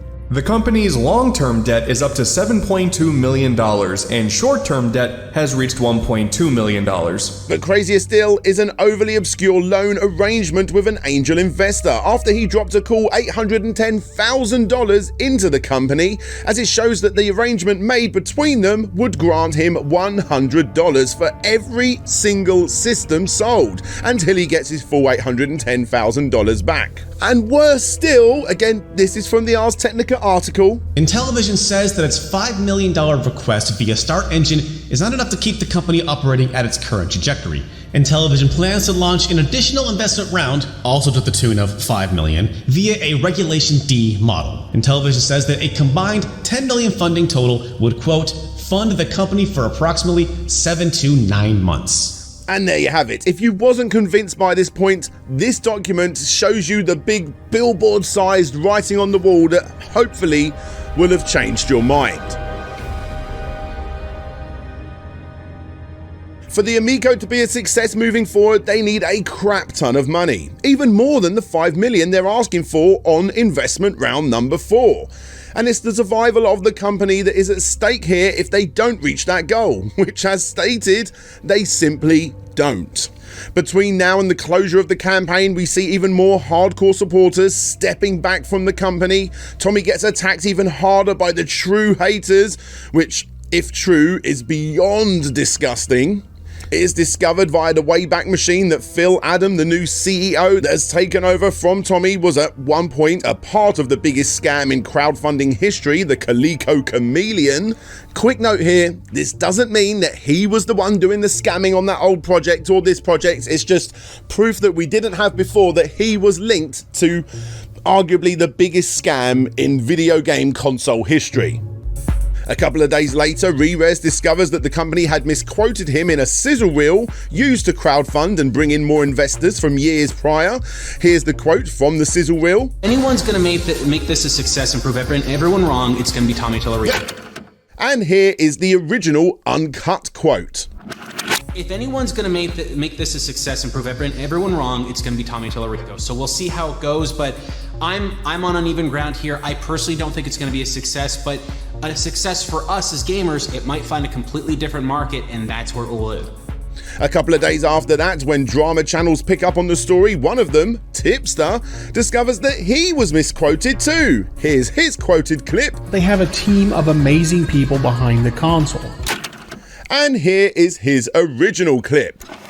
If they are looking to attract third parties, a lot of the decisions they're making in terms of the game probably not going to be very appealing to third-party developers. But overall, it is kind of exciting to see Intellivision enter the market. Not only that, but they have a team of amazing people behind the console. And then finally, 21 days after it launched into its 90-day run, the STOPengine closed its doors early, not receiving any of the $58,001 raised by 54 investors, meaning it died at 1.16% towards its target. According to Phil, the company was looking at getting investors elsewhere, of course, by having this long dead campaign just sitting there. That was never going to happen, which is probably why the Fundable page got removed too from the public eye. In response to everything that's going on, game developer Gatoroos creates the comedy games Hater Smash in less than a day for fans of the system to take down all of the Amico haters. This would then be followed up by two other games, Hater Hater and Hater Pissed, even though these were done as quick little side projects between his bigger projects. They were again all created in less than a day, and a lot of people saw them as an example of how basic the Amico games were. Although, again, this was never the original intention. The Geek Getaway discovers that several team members at Intellivision are now looking for new jobs. During a live stream discussing what is going on to his viewers, Smash JT gets booted from the Amico Facebook group live on air. Let me refresh.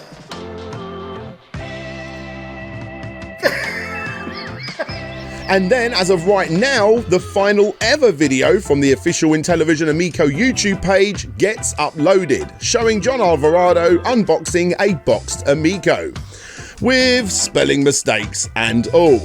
Look, credit where credit is due. I actually really think the box looks awesome. Besides it being bashed about and having the wrong power supply, I think its design is rather nice. It's a bit too big considering what is actually inside this thing, but I've got to admit, I actually quite like the design here. And of course, this was the final ever tweet from the company too, as of right now, promoting this video. And here we are, the 31st of March, the day that this system is supposed to be released. It just isn't. And there's no reason or explanation as to why it's not coming out. It just doesn't come out on this day. Everyone was expecting it not to come out, but there was no update or anything. On the 8th of April, GameStop started refunding people that have put down pre-orders and even go as far as to say that they will no longer be releasing the product and it has been completely cancelled. All Earthworm Jim footage is removed from the YouTube channel, supposedly at the request from Interplay after the new Earthworm Jim short gets shared. Robert Johnson leaves the company, Mike Dietz leaves the company, supposedly Hans Ippisch also leaves the company too. In a desperate attempt to get more money, Amico fans start the hashtag #SaveAmico, constantly tagging Elon Musk in the hopes that he will fund this sinking ship. This is so sad. And they also tried to start GoFundMes too, to no avail, obviously. And then Phil Adam finally gives us an update. These are the main talking points. 1. He explains that the STOPengine campaign wasn't the right thing to do. 2. They have cut costs by removing staff. 3. They talk about releasing Intellivision products again, possibly similar to Intellivision Lives or a new plug and play, which they had already been doing with the Evercade on May 4th, 2021 and February 25th, 2022. They explain again that a test run of units are now being worked on and should be finished within the next few weeks. 5, they explain that refunds are still underway and blame the wait on short staff. And 6, most excitedly, he explains that they are focusing on pre-orders and that they hope to start shipping later this year. The same info went out to investors on Republic a couple of days later.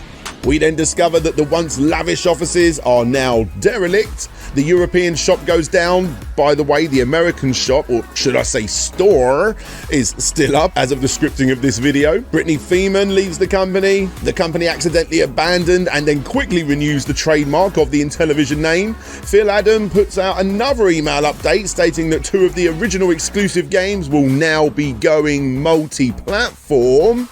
The official Amico subreddit gets abandoned and taken over by new mods, turning it into yet another negative place. Tom Linthicum leaves the company, and then it's announced that a few of the most hardcore Amico fans, those being Seth and Michael Mullis on the original Next Level Gaming YouTube channel, are getting test units so that they can do free testing for the company. But they are not allowed to show off the systems at all.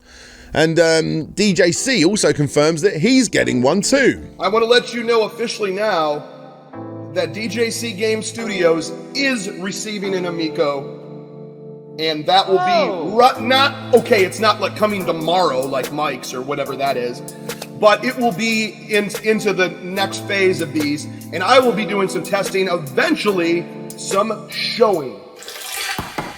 Smash JT isn't very happy about this. Many people have reached out to me and brought this to my attention and wanted my reaction to it. Weird choice of YouTubers is the nice way to put it, but to be completely honest with you guys, I am pretty pissed about this. And as an investor in the Intellivision Amico, they haven't told me anything about any of this. John Stabler leaves the company. And we discover that Smash JT, back when he had a Patreon, was supported by Intellivision at $5 a month, and then that amount was taken away when he then turned his back on the company. This led to several Redditors from the Intellivision_Amico subreddit to discover that plenty of Amico supporters were being supported monthly by Tommy and John Alvarado. And then the H-Bomber Guy video drops. And that, ladies and gentlemen, is a wrap. Probably. One of the reasons it's taken me so long to make this video is that I like to wait until a project is done and dusted before I make my videos. But this just never seems to end. As you saw, this last year went past so quickly on our timeline, and it was virtually negative in every single step along the way. The latest since I've scripted this video is that Phil Adam is constantly saying that he's going to be giving updates to the 1 or 2 supporters that are still waiting, and obviously those dates are, of course, getting missed. One of the more interesting things to have happened to Tommy Tallarico since then is that now he is getting sued by a furniture company that he hired to deck out the lavish offices with furnishings fit for a king. It is believed that the financial officer didn't want to go ahead with such a lavish and therefore expensive getup, and that's why it's in Tommy's name. It's the saga that never ends. One thing we do know is that this has been one hell of a ride. Easily the messiest Kickscammer episode I've ever covered, and one that I am quite frankly happy to see the back of. Will we ever see the Amico? I mean, technically, we already have. People have been playing this thing, whatever this thing is, at events for years, and 3 people as of the scripting of this video have one. Again, whatever one is. But if you want my prediction based on everything that we've covered here today, unless Elon Musk is interested, it's unlikely. The list of Intellivision claims and promises, teases, and wouldn't that be somethings are so extreme, and it's likely that there are so many more that I haven't documented. Heck, looking at other big lists of games mentioned by Tommy by other Reddit users, I found even more games that I must have missed along the way. like Bad Dudes, Burning Rubber, Caveman Ninja, Flying Circus, Frogger, Shuffleboard, Sub Hunt, Tetris, He-Man, Indiana Jones, an NBA game, a PGA game, an NHL game, Risk, Shinobi, a super cool music game, new ET game getting Elliot involved in the promo too, Uno, and of course, a Willy Wonka game.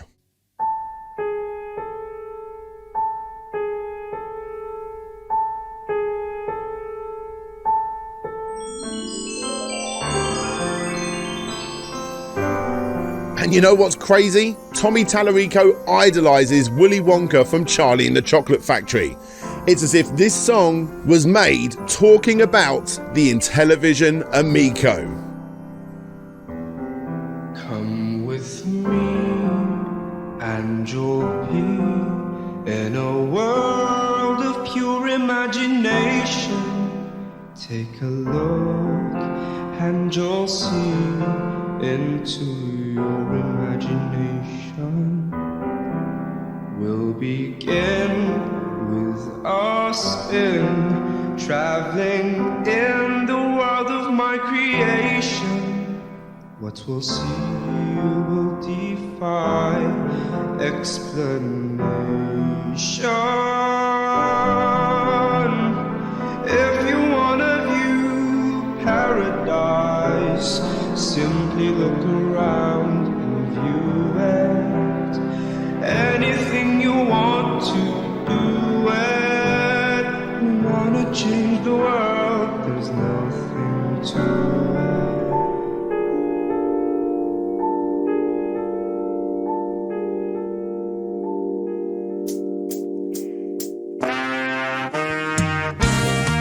This entire thing is pure insanity.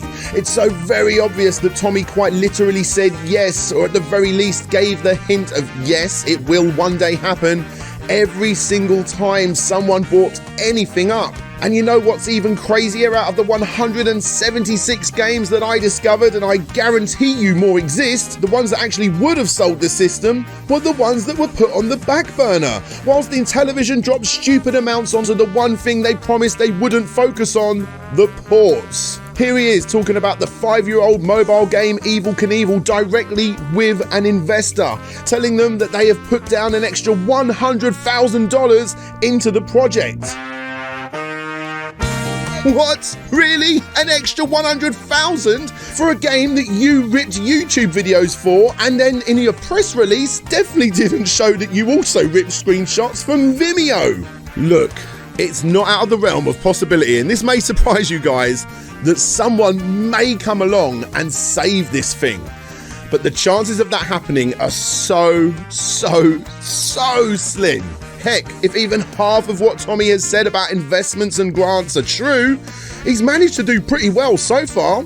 But by doing so, that investor would literally need to throw away all of that initial investment, and that is just to get enough units out the door to please the backers. Or to be more precise, those backers that are left and have been unlucky enough to get a refund from a company that offered a guaranteed refund for the $100 deposit. And then, once all the debt is paid off and the backers are all disappointed that they have a system that's been in the works for nearly half a decade, that investor would then need to double their original investment just to get it on store shelves. You know, the shelves that will by then have current gen systems going for half the price of a 2016 budget mobile phone powered system. In other words, you would need a stupidly big fan to win a stupidly large amount of money and then stupidly throw it all away. And as someone that still has $100 down on this bad boy, and I gotta admit, I still find the system incredibly alluring, you guys, let me know if you know anyone that wants to invest, yeah? Guys? Guys? Guys?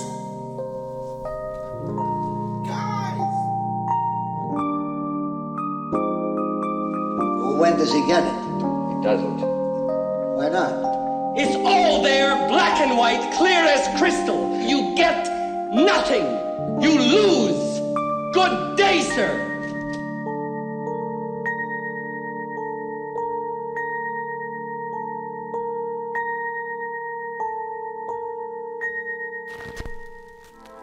And there you have it, guys. The Amico Scandal. A video that's taken me 4 or 5 months to make. So if you would like to support the show and get access to this website, supporters.slopesgameroom.com, you can do so by becoming a Patreon or a YouTube member at any level. Supporters of the show will be able to get access to the making of parts of this video, early versions of this video, and every single other video that's on my channel without adverts. There's exclusive content in this area, unedited interviews, access to my script area, including all of my research for this video. And let me tell you guys, there's a whole lot that didn't make it into the video. Plus, on top of that, you get all of the usual perks like seeing what I'm working on before the videos come out. However you decide to support the show, I will be so thankful. Just dropping a like, leaving a comment, sharing it with someone you know, however you decide to do it, I just want to say a massive thank you. Oh, and by the way, pretty much all of the t-shirts I wore in this video were from the company Vapor95. If you go to their website and then use code SlopesGameRoom15, you'll get 15% off and I will get a little kickback too. But anyway, like I said guys, however you decide to support the show, I just want to say a massive thank you. And finally, before we do the Patreon and YouTube roll call, let's give a massive shout out to all of the voices that featured in this video. Joey Freeze, Review Tech USA, Rose Tinted Spectrum, Patman QC, Mr. Thunderwing, Steaker, Tommy Amico, Mikkel Casanova, Gatoroos, The Geek Getaway, Ninja Kitty, Vitus Varnis, Kim Justice, Did You Know Gaming, The Retro Bro, Larry Bundy Jr., Nostalgia Nerd, Gen X Gamer, Saggy Melons, Game Boyo Games, The Gebs 24, Wang, Smash JT, Stop Drop Retro, Ant Dude, Stop Skeletons from Fighting, Liam Robertson, and Genovi. My final take from all of this is to break down the barriers between the haters and the cultists. Why are we fighting each other where we now hopefully collectively realise where the real problem lies? And which just leaves the Patreons and YouTube members. Thank you guys so much for sticking out with me whilst I work on this video. This has been the hardest video I've ever made, and I can't thank you guys enough for supporting the channel and allowing me to create videos like this. Just to let all you guys know as well, over the next week, possibly 2 weeks, I do need to give myself a tiny bit of a break, but over the next week or two you will see a massive update for all Patreons and YouTube members. I'm going to do a massive overhaul on both platforms, so keep an eye out for those. Yeah, again, thank you guys for your support. Now let's give a massive shout out to the following Patrons and YouTube members: Over Giles Zane, Sir Nilsson, Stephen, The Old Man Cometh, That Gamer, Derek Huda, Akatimo84, Shade Silence, John Rogers, Matt Jackson, Ian Quell, Arista, Dina81, Mind of the Unsane, Vike Echo, Benjamin Guy, Shadow Dragon, Chris Aplin, Amelia Lau, Game Apologist, Gregory Arden, Solix Captor, Bran Perez, Todd Paul Float G, Clan Bob, Nicholas Bertner, Elf Daughter Crass, Richard, Alderjic, Abby Morris, Jeff Mianowski, Rovan Army, Tim Lunn, Antuan? Hope I'm saying that right. Apologies, mate. Blitz Hedgie, Gavin Gorvez, Boots and Pup, James, Francisco Cortez, Kobo4747, Christopher Devero, Roll VP, Ashley Philpott, Jay is Manchild, Chev Matic, Man Shovel, Ryan Holtz, Ye Old Hamburglar, Ben Zuko, The Sneaky Ferret, King of Carrot Flower, Vitus Varnes, Aggro Crag, The Action Saxon, Mike Fallon, Aaron Gorman, Dina, Ryan Burford, Conrad Constantine, Andrew Dalton, Jabba Al Aiden, and Ray Blair. Again, guys, thank you so much. If anyone out there wants to support the show, get your name shown down there and ultimately support the show in creating videos like this, then, you know, there's links down below to do it, all that jack. I've said it all already, but again, thank you so much, and thank you to my wife and family as well, who've been putting up with me whilst I work on this video. It's been hardcore since about, what, October, November I was starting to research this. Thought I'd get it out for Christmas. That didn't happen.